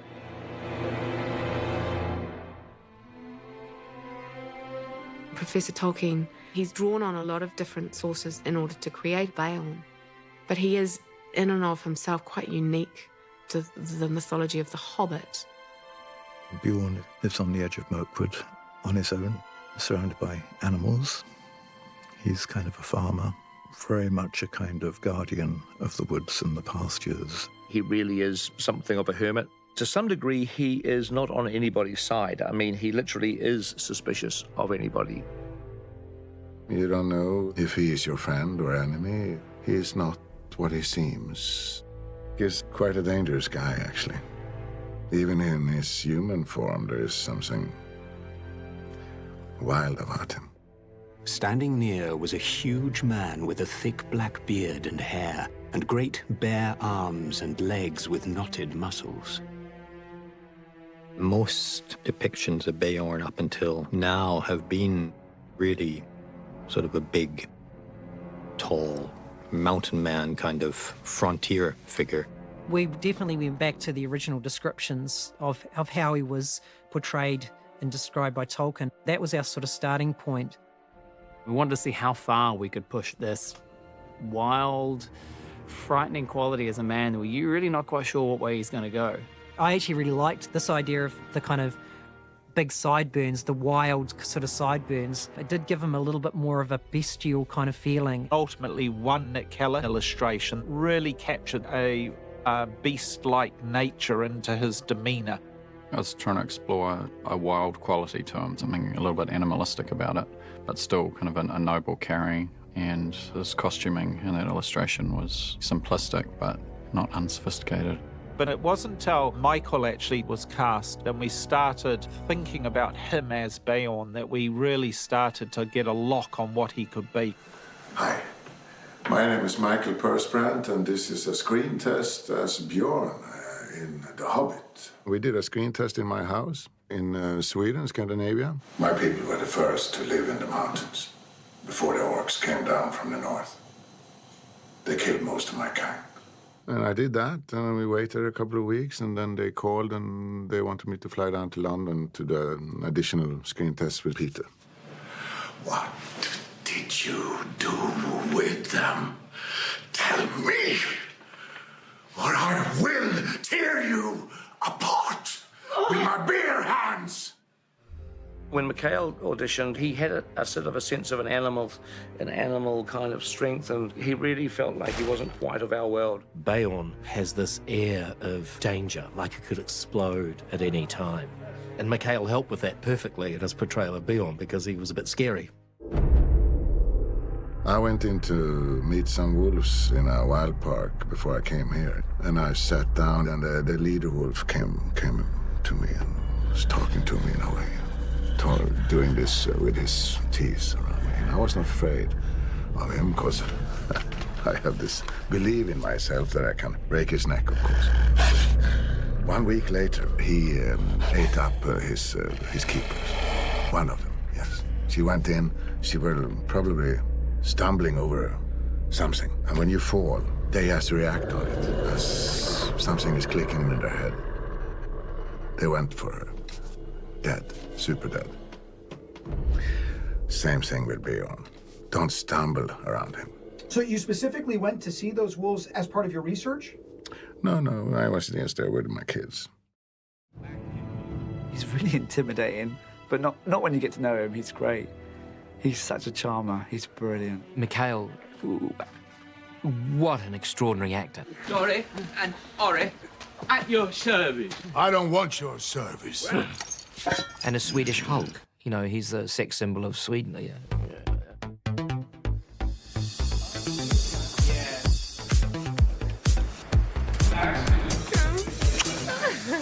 I'm a dirty animal.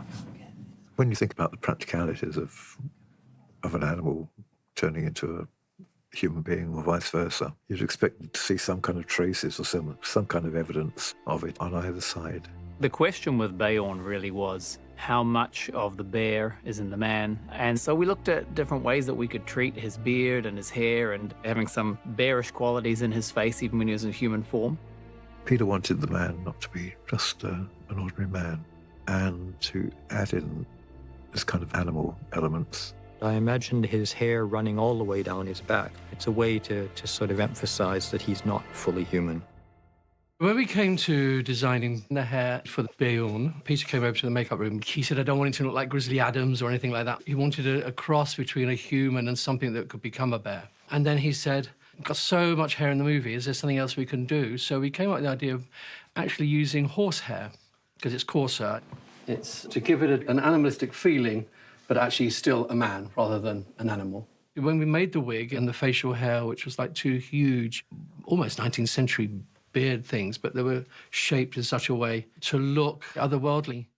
Looks kind of human, you know, kind of. A little bit strange, too. It's like a mixture between some hard rocker from the 70s and a horse in full speed. It's me and Rod Stewart. When Michael first arrived in New Zealand, we revealed to him that it was our intention to put him in some type of prosthetics, which it's fair to say he was a bit anxious about. I don't actually think Mikhail knew what he was in for. Peter Jackson likes to change appearances and push the boundaries. I did some head casts and stuff in London, and then I started to realize there might be ears, there might be new nose. If I'm lucky, I get a six-pack in there. He brings his own six-pack. Yeah, I was more than I expected, but still I got away easier than some of the dwarves. I like the idea of something with his nose, bridge of his nose, to make him feel like his bone structure wasn't quite human. We're trying to give him the impression that his nose is more bear-like. He has this incredible dignity about him. We started off with the most extreme, working towards the most subtle. This is the old one. And that's what we sculpted it back to. Okay. And that's what's on his face. But aren't we trying to evoke an animal in his nose? For me, it's how sympathetically we read. And a more bright-eyed... We chose one that was a little bit Eric Roberts, boxer nose kind of way. And then Beorn had teeth made at Weta specifically just to give them something to change the structure of his own beautiful white teeth.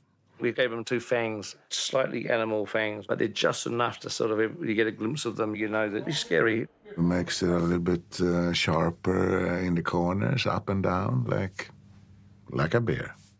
Don't chase them up there. I'm happy with saying that it's only a nose job and teeth. And that happens to many people in Hollywood, I think, without... Yeah, they shapeshift a lot there. And now I want to get this rid of. Luckily, I can take it off when the day is done. This feels like taking off your ski boots after 10 hours in a ski slough. I love Mikhail. I mean, the man's covered in tattoos of his own accord. They tell a story of his crazy life. Have they all got meanings or not? Yes, they have. All except one that I took away. Oh, that's what that's That was a full moon party in Thailand. It was a what? Full moon party in Thailand? It didn't have much meaning, that one.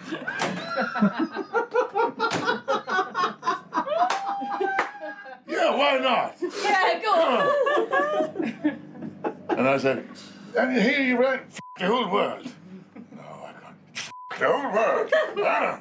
But I got this. He didn't do that. I was so happy when I woke up by the pool. Yeah, okay. Thank you for today, girls and boys.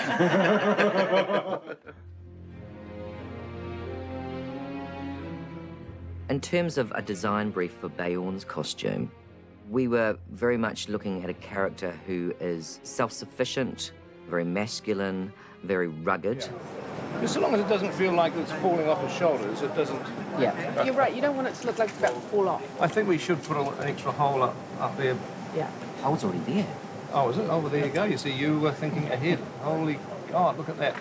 With Beorn being, of course, an animal lover and a shape changer and basically an animal himself at times, we had to be very aware that we couldn't use any animal products in his costume making. The idea being that Beorn lives in harmony with the animals that he cares for. They're his friends, and so he doesn't use animal skins or anything like that. The only things he'll use are things that the animals can give away, like a little bit of wool that's cast off or something like that. In the tunic itself, we created a net. We're weaving Beorn's tunic.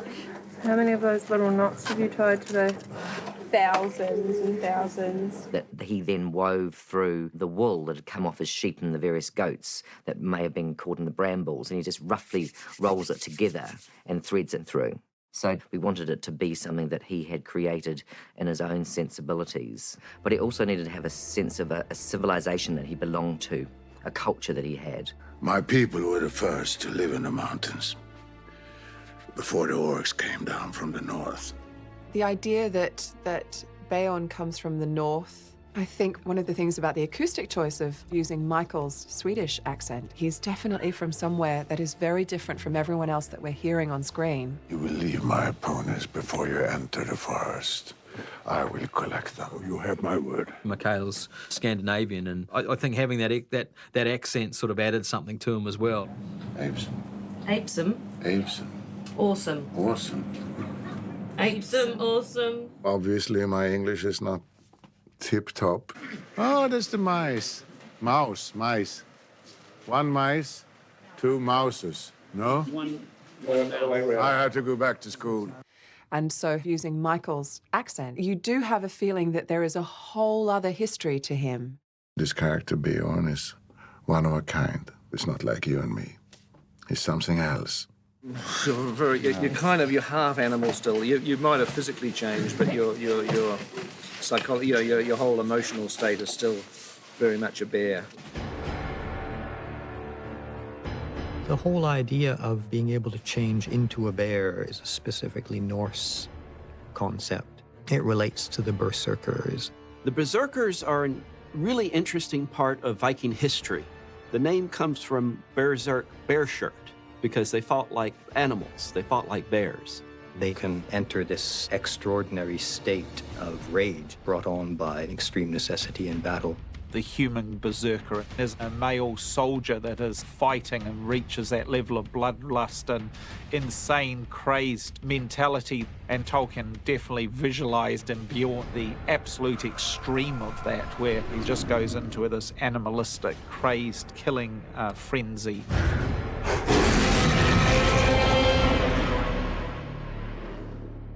Bears are tricky because, there was a TV show when I was a kid called Gentle Ben, which the hippie Tolkien fans are all going to remember. And all the way through the Beorn discussions, I just kept thinking, he can't be Gentle Ben, he can't be Gentle Ben. The original brief for Beorn in bear form was to experiment and to go wide. Obviously, a bear is a starting point for him, but Peter was interested in seeing a range of different designs. Every evening I would go home and do a Beorn sketch or two. And often it's the very quick, loose sketch which opens up more possibilities. So Peter asked us to try a broad array of were-bear-like creatures. The term werebear stuck. Instead of a werewolf, he's a werebear. We started out doing a lot of stuff that was pretty monstrous. So when he was in his bear form, he was really, really freaky looking and kind of distorted. Peter was interested in seeing different amounts of bear to human proportions and various body parts.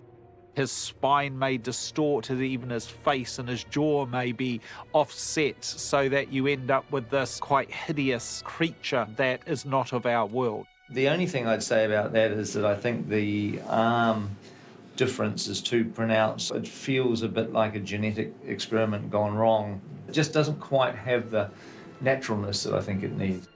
We were kind of like horrible Frankenstein doctors in a way. Gus Hunter had done these amazing drawings with the torn away fur revealing flesh underneath. And that ultimately led to the beautiful marquette that Jamie Best-Warwick did. Bjorn in his final bear form, hopefully. There was a marquette that I've done that was sort of mid-transformation. So he was going into sort of an absolute berserker rage. Then the design shifted. The werebear designs definitely started looking in a bit more in the grotesque realm, which is why I think we moved away from that area. It was very difficult to try and make it feel sublime and add any of that regalness to the design that I think he warranted, being that he wasn't a villain. Fram felt quite firmly that a reconsideration needed to be given to maybe there is a simplicity and a respect back to the original literature of Bjorn becoming just a bear. So it's, okay, well, he's got to be a bear, but do bears in Middle-earth look exactly the same as our bears? I don't think they have to at all. This is like, you know, an ancient version of our world, and so we looked at prehistoric bears, because obviously bears did have wonderful iterations in prehistory that ultimately evolved into the bear of today. One of the things that Peter responded to with the design was bulking him up and making him a lot bigger. We made really big shoulders and also playing with that motif of the hair, bringing right up to the shoulders, so it made him feel very powerful. We always felt like, let's give him some of those personality traits like you would see in his human form, so you would make that relationship. So something like the hair was playing up to that mohawk and the sort of sideburns that come down, which made him feel a little bit more like Bjorn the bear rather than just any other bear. The bulk of the final design was done by Andrew Baker, and Weta Digital ultimately took it over as they built Bjorn the bear as we see in the movie. As we got into the final stages of the design of Bjorn, Peter decided that he could be more dramatic, and John Howard did another pass on the design at that stage. That gave him a hump behind his head, more like a wild boar than a bear. We took his fur and made it mangy and matted, and we worked in the scarring on his face and on his body, and then his fur color changed to being very black. And it's just another way of making him look scary and formidable.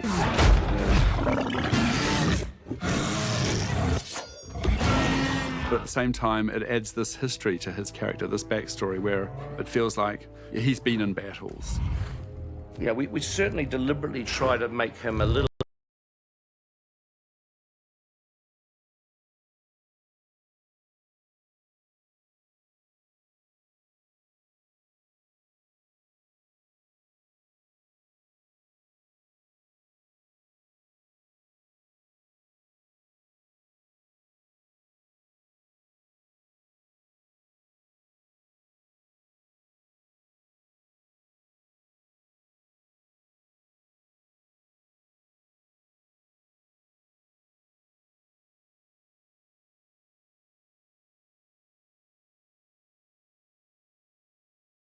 ground ever. When you see Bjorn running, we had 3 feet off the ground and only 1 touching, more lion-like, so it's barely touching the ground.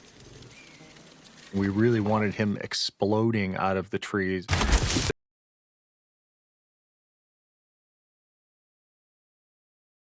The challenges we had in dealing with Bjorn as a character, as a man, and as a bear, we wanted some certain physical characteristics to tie the two together.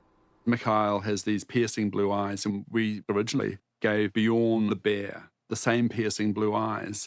Because we were actually making the bear digitally, we thought, let's try giving the bear more human eyes. But these very piercing blue eyes didn't help the bear to look menacing. Very late in the game, we decided that his eyes looked too sympathetic. So we made Bjorn the bear's eyes this deep chocolatey brown.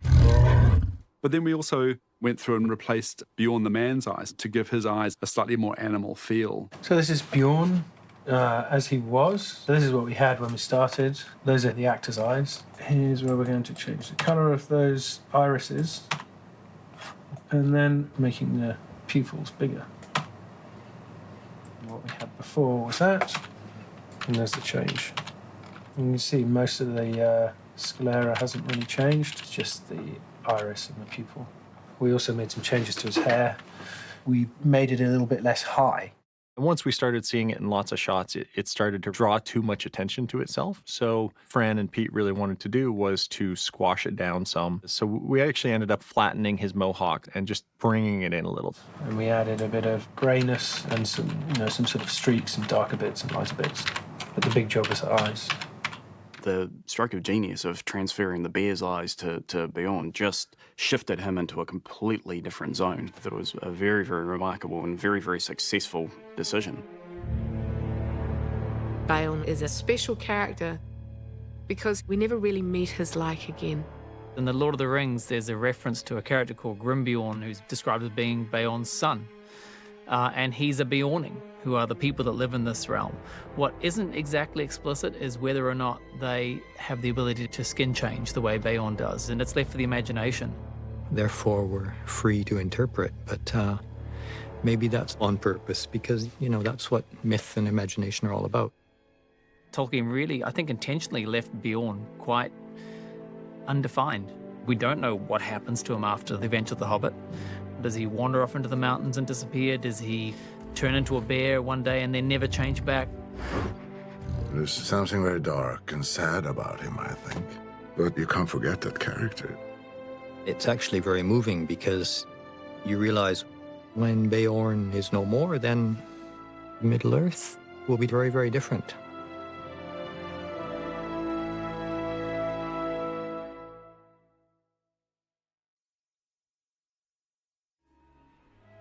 The Hobbit was my favorite book when I was a kid, and the massive, terrifying spiders left such an impression on my young mind that they were one of the only things I could actually remember when I was trying to call back The Hobbit to get ready for this job was those spiders in Mirkwood. At once, the whole lot of them came hurrying after the Hobbit, along the ground and the branches. Hairy legs waving, nippers and spinners snapping, eyes popping, full of froth and rage. The thing about spiders in Tolkien's world is that they're not just these little tiny creatures that we're used to in our world. They represent a truly primordial evil in Middle-earth. Giant spiders go back deep into the base of Tolkien's mythology. The first spider that we read about in Tolkien is Ungoliant, and indeed so mysterious that we don't even know how Ungoliant came into being. A creature from before the time of the world. Essentially, she's this massive darkness in the form of a giant, ever-hungry spider. I mean, I kind of think of her as the personification of a black hole. She just absorbs everything. The Spider of Night, she's called. She is like a force of primal chaos. The world at that time in Tolkien's writings was illuminated by these two trees. There was a golden tree and the silver tree, and under that light the elves and the Valar lived. Ungoliant is so powerful that it is actually able to suck the light out of the two trees of Valinor, those two burning symbols of the elves. And then back in the darker days, from Ungoliant, basically her descendants were what populated Middle-earth. The most notable of which is Shelob, that appears in, of course, in the Lord of the Rings trilogy. Frodo and Sam encounter her on their way up Cirith Ungol. Shelob, passing on her way to Cirith Ungol, had produced massive, monstrous offspring. And those are the spiders that we see in Mirkwood. The animosity between the elves and the spiders in Mirkwood takes on a whole nother level of seriousness. I mean, these guys are not just pesky animals that invade their kingdom. They are the spawn of the great enemy of the elves, the one who took away the light that they lived under. All these spiders filled with this monstrous appetite to eat everything in their path.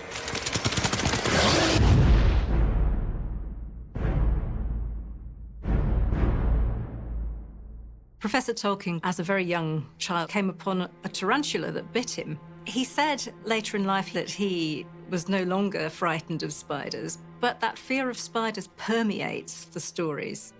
There are a lot of people that are afraid of spiders. And if people are afraid of spiders that are that big, if you run into spiders as big as people, that was just inherently scary. So Tolkien doesn't have to have been an arachnophobe himself to have spotted a lot of people are scared of spiders. It was many, many years before we got to even dream of working on Lord of the Rings, I discovered that Peter was an arachnophobe. The first movie working with Pete was Meet the Feebles. webs. It's actually really hard to imagine he is, because he's just unfazed by things in the world that could cause us harm. But Tanya and I were visiting him one day, and he asked if we could go and help him clean out some old wood out the back of the garage. And out of the woodwork dropped a huge spider. Just a everyday New Zealand spider, but it was a whopper, and it had obviously exactly the right attributes that set off Peter's arachnophobia. I mean, I just cannot stand spiders.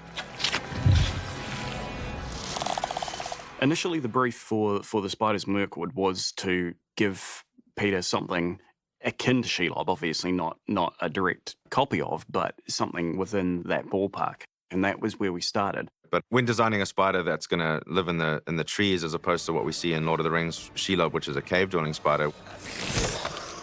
The Mirkwood spiders are the provincials compared to what might be the royalty that Shelob represents. They're almost like lower class. The way they came across in the book was sort of like little old ladies kind of struggling and arguing. I almost imagine when reading them that there was this sort of group of old witches, but that just there were these maniacal, horrible creatures that were sitting there with far too much time on their hands creating horrible ideas. What nasty thick skins they have, to be sure, but I'll wager there is good juice inside. Aye, they'll make fine eating when they've hung a bit. They are not only terrifying, but also they're thinking, and there's definitely an intelligence and a malevolence behind, the thought. Kill him now, let us feast, feast, feast. This time round in Mirkwood, it was an opportunity to literally go into the heart of the spider's nest. So, I mean, when I'm in the garden and I see kind of a bush with a spider's nest sort of spun into it, and it's all sort of a strange little network of webs, it kind of freaks me out. I can just imagine, thousands of little tiny spiders sort of breeding in there, and one day they're all going to come out. And I don't like that stuff. We looked at a lot of the sheet web type spiders as far as how they would spread their webs around everywhere. But you see them in those trees, the webs just covered the entire tree. Was something we were looking at as far as how the spiders, their nests would just take over this forest, as it were. So with the spiders of Mirkwood, they live and traverse through this tangled mass of foliage and web. And that started a wonderful and quite lengthy design process. Everybody had a lot of fun exploring wildly different spider shapes, from scaled up jumping spiders with huge eyes to really spindly things that look like daddy long leg spiders, and spiders that are covered in camouflage that blend into the forest, giving potentially a chance to have them unfold from the trees in some quite dramatic way. I wanted them to have beards. The older ones would have these long beards. I think it would have been quite extraordinary. We did do a wonderful, wonderful exercise of looking at a lot of footage, a lot of photographs, and it was just like a lot of spiders. Oh, Jesus, I hate this. I hate them. I guess looking at a photo, it's not so bad as having them crawl on your bed, but, which would have really freaked me out. One of the things that we did for our research is that I was introduced to this gentleman by the name of Phil Servid, who works at the Te Papa Museum, our national museum here in New Zealand. And what Phil does is that he's an arachnologist. And he's a spider guy. He's Spider-Man. So we got to go into his office, and he's got all these containers all over the walls and all these spiders and things in jars. You'd feel something kind of crawl on your neck. You get a little itch or something. Here's a little male all-web spider, freshly caught this morning. Basically, I got out a whole bunch of spiders one day.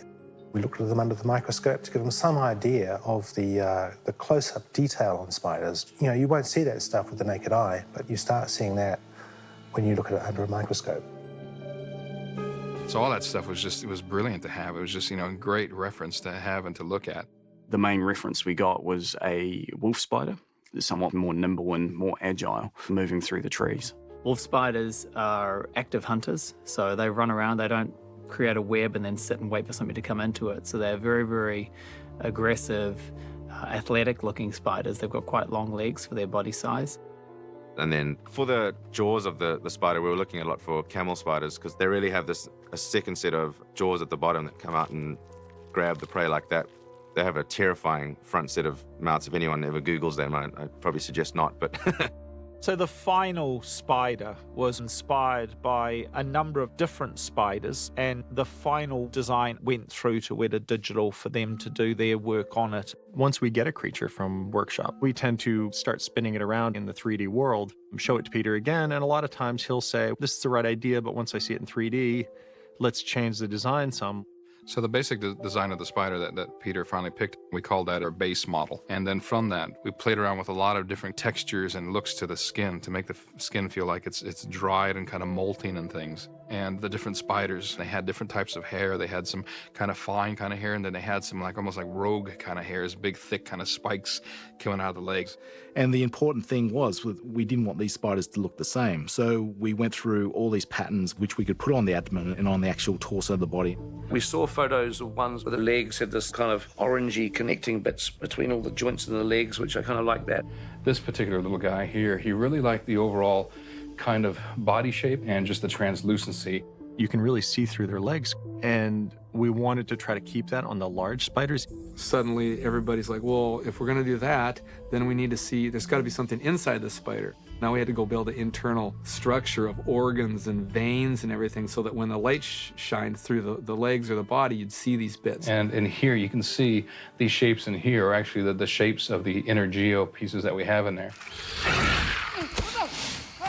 Pete thought it was creepy. And then we tried to incorporate everything we could from the actual spiders into the speed of them when they're attacking their prey. The trick with this stuff is going to be ultimately, when we do the finished thing, is going to be getting some fast movement. So it's not just a creepy, crawly, slow motion tarantula stuff. It's actually, it has got a bit of that element of speed to it. But, you know, it will still be nice to try to get balance between speed of those spiders and the weight. So we had to come up with a way to convey the weight of this thing. And we kept showing Peter, and he says, no, I don't feel the weight of it. And we come back and do it again and show him again. He says, oh, no, I still don't see it. Yeah, I mean, the thing is the spiders don't really look heavy because, yeah, I mean, if you're hanging upside down in a web, it's not making the web bounce up and down. It's the dragging of your body weight on the web. It's the web actually sagging that gives it the weight. If a spider climbs up on part of the nest, it's going to take his weight. It's going to pull all that webbing, which might even bend some of the branches. The trick was actually making sure with this, every footfall into the web, you see the actual web bend and you see the weight of the spider. As animators, then we go out and we look for all this reference of spiders walking and spinning. And one of the animators that was working on The Hobbit had a big orb web spider just outside his back door. So he'd go out there and shoot tons of reference of it as it was catching all these different insects. And then his wife even went out there one morning and she found that it had caught a cicada. Well, a cicada's like that big. And so rather than it spinning him and wrapping him, it was actually just crawling around the cicada, dragging webs behind itself, and that's how it wrapped it. And we thought, well, that was an interesting, different take on it. So we actually had some of our spiders walking around the dwarves and dragging the webbing behind them. The interesting thing about the spider sequence was the spiders rotate through the tree branches, they'll bounce along the webs, they'll climb upside down. It gives them a kind of a really spindly creepiness throughout the whole scene. In the book, the spiders speak, which spiders don't normally do. So obviously these spiders are intelligent creatures. Fat and juicy. What kind of voice is a spider's voice? Professor Tolkien describes them brilliantly in the book. These loathsome creatures were speaking one to another. Their voices were a sort of thin creaking and hissing. The hide is tough, but there's good juice inside. Kill them now. Let them hang. No, eat them now while the blood is running. This one's already dead. Pete said, do you mind me reading it? And I said, only if you do it in the style of, you know, a posh 30s spider or something like that. And then next time he sort of did, he kind of did sort of started doing a little bit like that. This one's already dead. No. Oh no, the meat's alive. Kicking. Peter, he enjoys any bit of acting, so if you give him an inch, he will definitely take a mile, I reckon, yeah. Voicing the spiders, a couple of the actors we used are very, very old colleagues. We had Brian Sargent, who had played as a variety of voices, and Meet the Feebles, actually, Trevor the Rat among them. Not a bad little meat patty. Peter Vere-Jones is another New Zealand actor that we used who had voiced Lord Crumb, the bad guy in Bad Taste. You three, kill that And actually, he immigrated to New Zealand from England in the 1950s, and he travelled on the same ship as my father in the cabin. They were cabin mates. Their hide is tough, but there's good juice inside. Their hide is tough, but there's good juice inside. That's good. That was creepy. It's great. But it'd been nice to have given them something a bit more pleasant than the spiders. The meat's alive and kicking. But they do it superbly well. Hatterkop, Hatterkop, Hatterkop, Hatterkop, Hatterkop, Hatterkop. Before Bilbo puts on the ring and can hear them speaking in English, if you listen really carefully, they're muttering the phrase Atterkop. What's that? We knew that Atterkop was going to be a word that the fans wanted to hear in the movie. In the book, one of the things that Bilbo shouts at the spiders is to call them Atterkop, Atterkop. And Atterkop is Old English, and that's pretty clear. Atter means poison. Kop probably means head, so it's poison head. This word that was used in the book in a certain particular way from Bilbo, but now it was actually coming from the other direction, back from the spiders.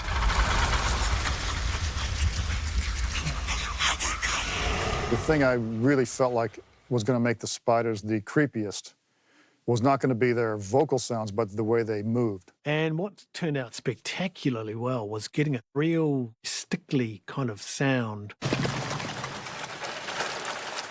I had a branch sound that I'd recorded actually for Treebeard back on Two Towers, which was done actually by moving sticks around in a forest along bark and so forth. The file had little bitty pieces of twigs breaking and snaps and little tiny creaks and pops and things like that. So we sort of made them really light but very prickly, almost like they were crawling up the back of your neck. The music mixer, Mike Semantic, he could barely stay in the room when we were mixing the sequence because the sounds of them were just so kind of evocative of what the spiders were sounding like.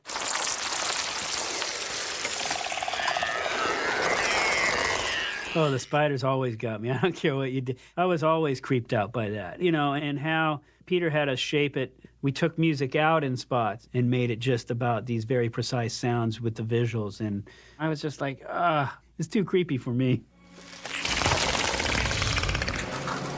When I went and saw the film myself, the favourite part was when I sat down next to someone that I knew didn't work on the film. When they jumped a couple of feet high when that first spider came on towards them, that's when I know I did my job. Like, if you've got a thing about spiders anyway, I've got a minor thing. I've got better over the years. You know, you can't really watch without being disgusted by it. They are the stuff of nightmares. So, certainly my nightmares. Big spiders. It stinks! It stinks! It stings! It stings!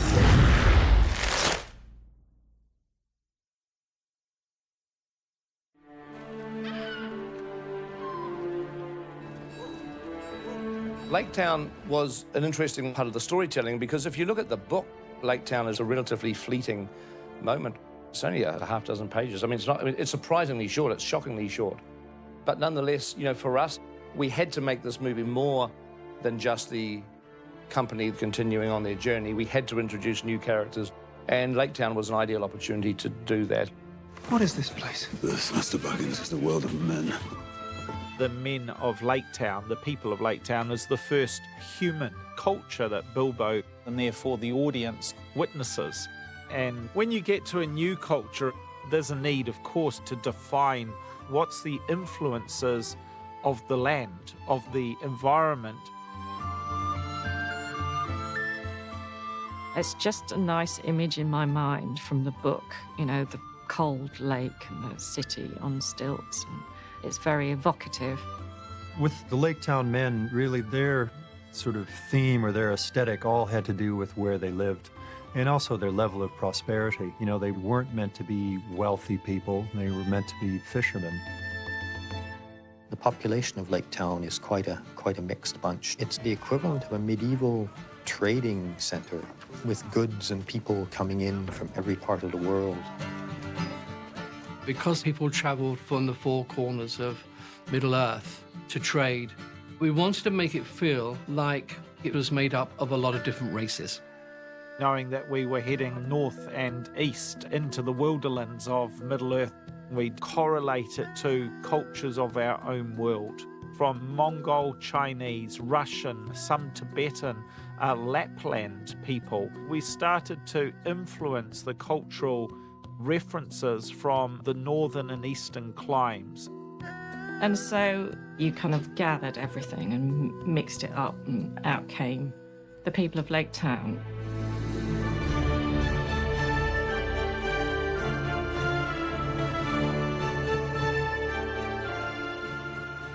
There's not much to celebrate in Lake Town. You just survive. It's a cold place in the middle of a lake. It's a sorry sight. You know, people are living hand to mouth, basically. It's one of those cities that used to have industry and now it no longer does, and so it's sort of, there's a sense that all the wealth and the glories of the past days are no longer there, which has allowed for the, you know, unsavoury politicians such as the master of Lake Town, played by Stephen Fry, to get himself a footing there. He normally, I'm sure he would never have been elected, but given the fact that he was able to exploit the misery of these people to some degree, he's in charge there. Your glorious leader, despite my bad hair and bad teeth and bad skin. The master of Lake Town, in the book, he's there.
Home over that was happening and disjointed mustache, and he was up for it. Absolutely brilliant. So that's the master as you see him. There he is. He's just gross.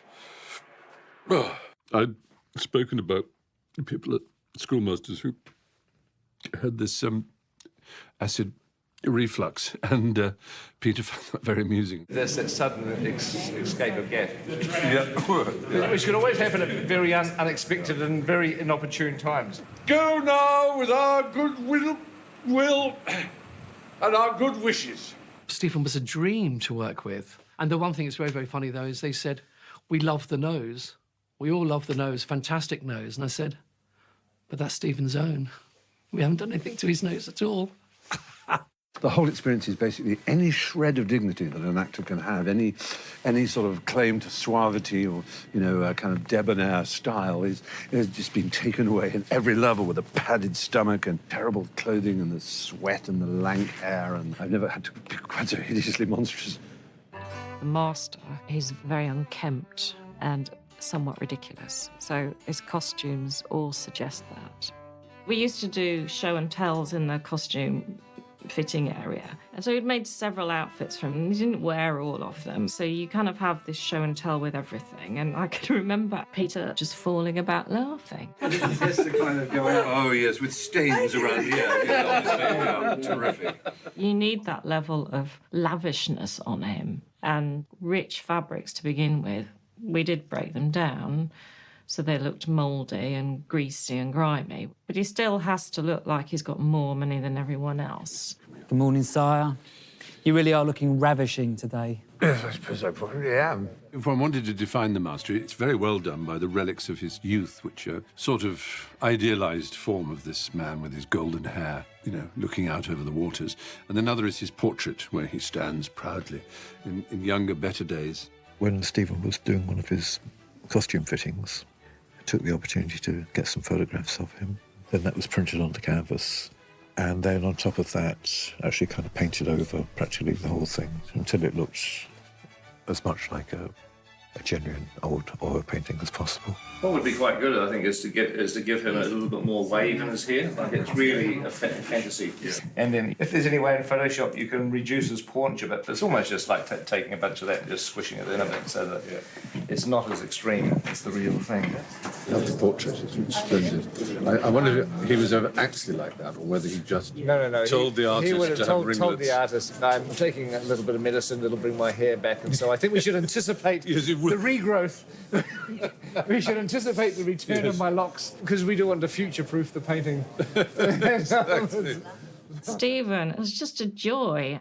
It's just always so entertaining because he's just such a raconteur. And I remember as a boy seeing Patrick Stewart playing Enobarbus in the Trevor Nunn Romus. The barge, she came in burned on the water. Just as we were getting up there, Billy said, well, thank you, honey, now you've ruined Auschwitz for me. It was either that or my urethra, and I said, no, head, definitely. So I was in the middle with a Welsh girl either side, and we did a threesome, and whoa, was it fun. And I could have done another easily. Yes, there was a hilarious time when I dropped a pencil, I remember. God, we laughed. Working with Stephen, it was constant banter. He is encyclopedic in his knowledge. It's fascinating. There's nothing he doesn't know about. You could follow gold from a Roman, emperor through to Nazi ingots, and, it'd be absolutely amazing, wouldn't it? Very intelligent. Proceeded to tell me within 2 minutes of meeting him where boom came from, the word boom and what it means, and, the derivative of, and it's like, oh. Being from Belgium, I speak a bit Flemish, and so he was on set meeting Stephen Fry and started to talk to me in Flemish. Out of the blue. I was like, where did you learn it? And he was, I was traveling and I picked up the language. So he speaks so many languages. The Italian word is morbidenza, fun enough. Nous devons couper, Sieg wird unser sein. Literally, I have experienced his entire knowledge base. We sat in a tent together for several hours during filming. There is nothing I haven't heard him speak about on every subject. Jonathan Swift hated Walpole in Gulliver's Travels. He's the character of Flimnap in the Nibelungenlied, which are these Germanic Norse sagas. The French regard Camelot as being somewhere in Normandy, and the British regard it as being either in Cornwall or Wales. There's no altimeter that can tell you how to fly at 60 feet. So in Africa, for example, every ungulate, every antelope and gazelle, you snap a twig and they're going like that. The thing is that there's nothing that Stephen isn't interested in. I won't go so far as to say he wiped his bottom like the groom with the stool used to have to do for Henry VIII. I assume that most of what he says is true. I mean, you have to believe it is, but unless you've got an encyclopedia or you Google it as he's talking, you're never really going to know, but I'm sure it probably is. Sorry? Tell me what that camera is. It looks so sexy. Oh, it's an iPhone with a wide-angle lens. Shh. Oh, yes, it's something that you don't know about. I've actually got a piece of technology that you don't know about. Hey, that makes me feel 5 foot tall. It's really good. And then you always want somebody who characters can interact with, and so it was important to pair the master up with somebody who we could run scenes with. And so Alfred, played by Ryan Gage, is the master's aide to camp. That really does suit you a treat there, sire. Brings out your eyes. Does it? Does it? Does indeed. There is one mention of my character in the book, not by name, because he didn't have a name. It does say, the master has counsellors. So I am official. I am the master of Lake Town's counsellors. Now, it does say counsellors plural, but in this respect, we just have one. But I am legitimate. He has counsellors, and I counsel. Yeah. Do you need a little tinkle, sire? No, I'm fine. Ryan Gage, I think, ended up auditioning for 3 roles for us, but he was so good and so quick and funny and fit into the world so brilliantly that we decided we had to cast him as something, and then we said it's got to be Alfred, and then Alfred slowly but surely got larger and larger as the tale grew in the telling. Thank you very much. Well, I knew a little bit about Alfred because he's actually the character I auditioned for originally. I mean, he was the one that I thought I was best suited to play, really. I'd played him very differently to how I actually play him in this. I'd played him a lot more like a used car salesman. They're rallying on the streets. They're saying that a king will return to the great mountain, and the rivers will once more run with gold. Poppycock. These dwarves are nothing more than a pack of tinkers and tricksters. Yeah, well, as you say, sire. But people will believe what they want to believe. It wasn't until I sort of got out here and got in the costume and stuff that Alfred became, well, the way he is now, you know. I did 2 drawings for Alfred, and it was an either-or. Peter loved a slightly posher version of the oily servant. Very, very greasy, black but oily black like an oil sump. The textures in the fabrics could either look slimy to begin with or show grease when you broke it down. I suppose you lucky devil get away with one costume. He probably does. Ryan is just marvellous. He has the most expressive eyes. And he does things with his neck that are marvellously greasy. And I was messing around doing all this neck stuff, trying to figure out a shape for him. It's like crunching your neck right down, isn't it? Yeah, what I'm doing is I'm just pushing it all the way forward, and then swiveling. The physicality sort of dictated, I think, some of the choices of the costume. It was certainly the way the costume was worn. I remember Fran sort of saying, "Oh yeah, what you need to look like, your chest's collapsed. You know, you need to sort of wear the belt really high, and sort of billow out the top part." I love the high-waisted belt. Yeah, up there, sort of somewhere. Yeah, it's dreadful up there. It's got a kind of tragic quality up there. It's magnificent. There was this little nuance of an idea where it's just shortened his sleeves, and it was like he's grown out of his costume. It's been the same servant's costume for years. What would it look like if his sleeves were too short? Sort of costume. I seem to remember Fran, she very sweetly said to me that I need flattening out, which means, which is a euphemism for making uglier, which is a nice thing to say. At least she didn't say the other way around. But boy, did they flatten me out, my God. It looks like I've got acne and a mini wig between the eyebrows to unite them in one. And Ryan, he has massive teeth. It's just the most remarkable. My teeth are painted. A lot of people come up to me and say, "Are those teeth uncomfortable?" And I have to laugh because they are my teeth, but it's just makeup. And the overall look is just sort of repellent. It's probable that the rather greedy, rather cowardly Alfred thought the day will come when I take over from the Master. I don't think the Master ever imagined the day will come when he's takeable, overable from a bull. And so they've developed this bizarre symbiosis, you know, that they kind of need each other. I think Alfred, he doesn't really care for the Master. There is no real love there. He's loyal because it makes sense. That's why you pay me, sire. Yes. Not very much. Don't you start complaining about how much you're paid. One of the themes that we've found in The Hobbit is the notion of leadership. What is the meaning of this? And bad leadership in terms of the Master of Lake Town. And in Bard, we see a natural-born leader, which is something that Professor Tolkien hints at in The Hobbit. Bard was a character from The Hobbit that we had a lot of fun enhancing more than what he is in the book. And it's actually those hidden talents that Bard has, which are not initially on display, that come into the story later on. We liked that there was a bit of a mystery about him, that there was something about his past that he kept hidden. He's a descendant of Dale, and the people of Dale, his ancestors, had experienced the great Holocaust that happened when Smaug attacked the first time. Right at the very beginning of the process, one of the first characters I wanted to draw was Bard. And I'd kind of always pictured him a little bit as a mixture of Aragorn, but with a sort of different cultural aesthetic, more of an Anglo-Saxon cultural aesthetic. And so I did some designs around that. And these were more images, they weren't driven from a script or anything like that. This is very early on. He was very much being driven by the aesthetic of Lake Town, which was more the sort of slight Eastern sort of feel to the clothing, a little Tibetan, a little bit with the fur coming across here. You know, he's Bard the Bowman, so we're kind of looking at interesting reference of nomadic tribesmen with, you know, huge arrows and quivers. So I thought there'd be quite a striking silhouette to have these really long fletched arrows strung across his back. There's definitely a nobility to his character as well. Bard, he's like the Aragorn of the movie. So casting for Bard was always going to be tricky. I auditioned for the role in London, and then for almost about a year, I didn't hear a single thing, not one thing. Luke, he was offered up quite early on in the piece, and then we moved on to lots of other people, and then at the end of the day, he came back again. So, you know, he probably walked away thinking he didn't have the role, but then got the surprise call of his life. And I was like, what? I thought, they've been filming for a year. And it's like, no, well, he's not in the beginning of the film, and now they've come to casting it. So the Saturday afternoon, I went on tape. So your ancestors were bowmen? My father was an archer, his father before him. And you? I'm a bargeman. Nothing more. And Pete got to watch it, and I woke up to the offer. You can't go for the obvious with Bard. On one level, you're imagining kind of a typical square-jawed, kind of hunky guy, but we actually wanted to make him mysterious. There's a sense that he is keeping secrets. That requires a particular actor who can bring a edginess to the role. Master's been looking for you. But not now. Not today. You're under arrest.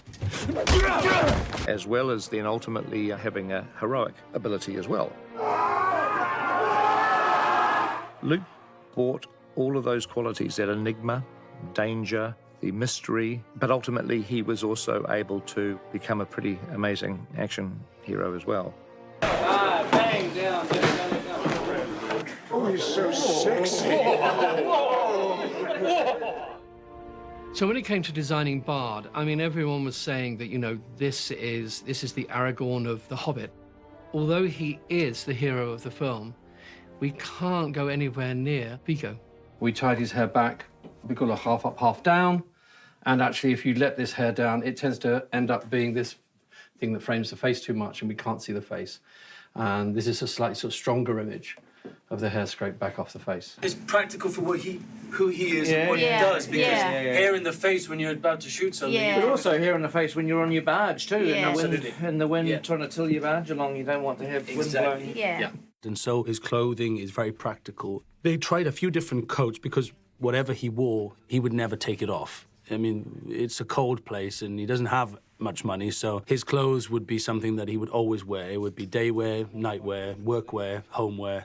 You know, he might take his jacket off on an early summer afternoon, but apart from that, you know, he would sleep with it. So Anne Masgrave, the costume designer, had this incredible leather coat made, and it was a very hardy coat. As soon as I put the coat on, both Anne and I looked at it and said, that's him. Luckily enough, Pete, Fran and Phil, they agreed, and that ended up becoming Bard's look. That does look quite cool, doesn't it? And you can imagine this jumping over the roofs looking amazing. Yeah. I mean... It would be flying. I think it's nice. Running over rooftops and sliding down rooftops and maybe touching flames on water and ice. There's never been a point that I've had an issue with the costume, my leather coat. It worked perfectly, which was great. That's when I realized we'd chosen the right one. And it's become quite an iconic look for Bard. And then, of course, there was the bow. I did find an amazing photograph of a Mongolian steppe hunter. He had the most incredibly huge bow. I couldn't believe that it was actually a real bow. It was so large. So we knew we wanted to give him a signature bow. So we deliberately made a super huge bow because we thought it would look cool. Yeah, thanks. When I was a kid with bows, I always used to imagine people used to put it on their shoulders like that. I mean, that's I think that's something one through a doorway. You just see it. I've met my bow today. Yep.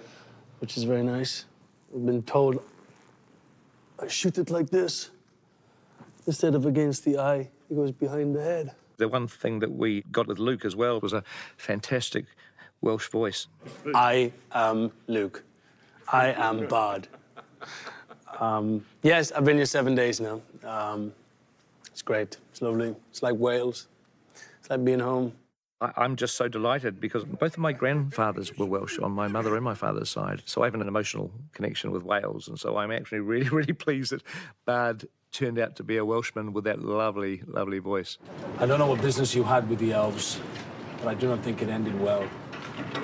It is one of those sounds which for non-Brits, they can't pin down, they don't quite know where it's from.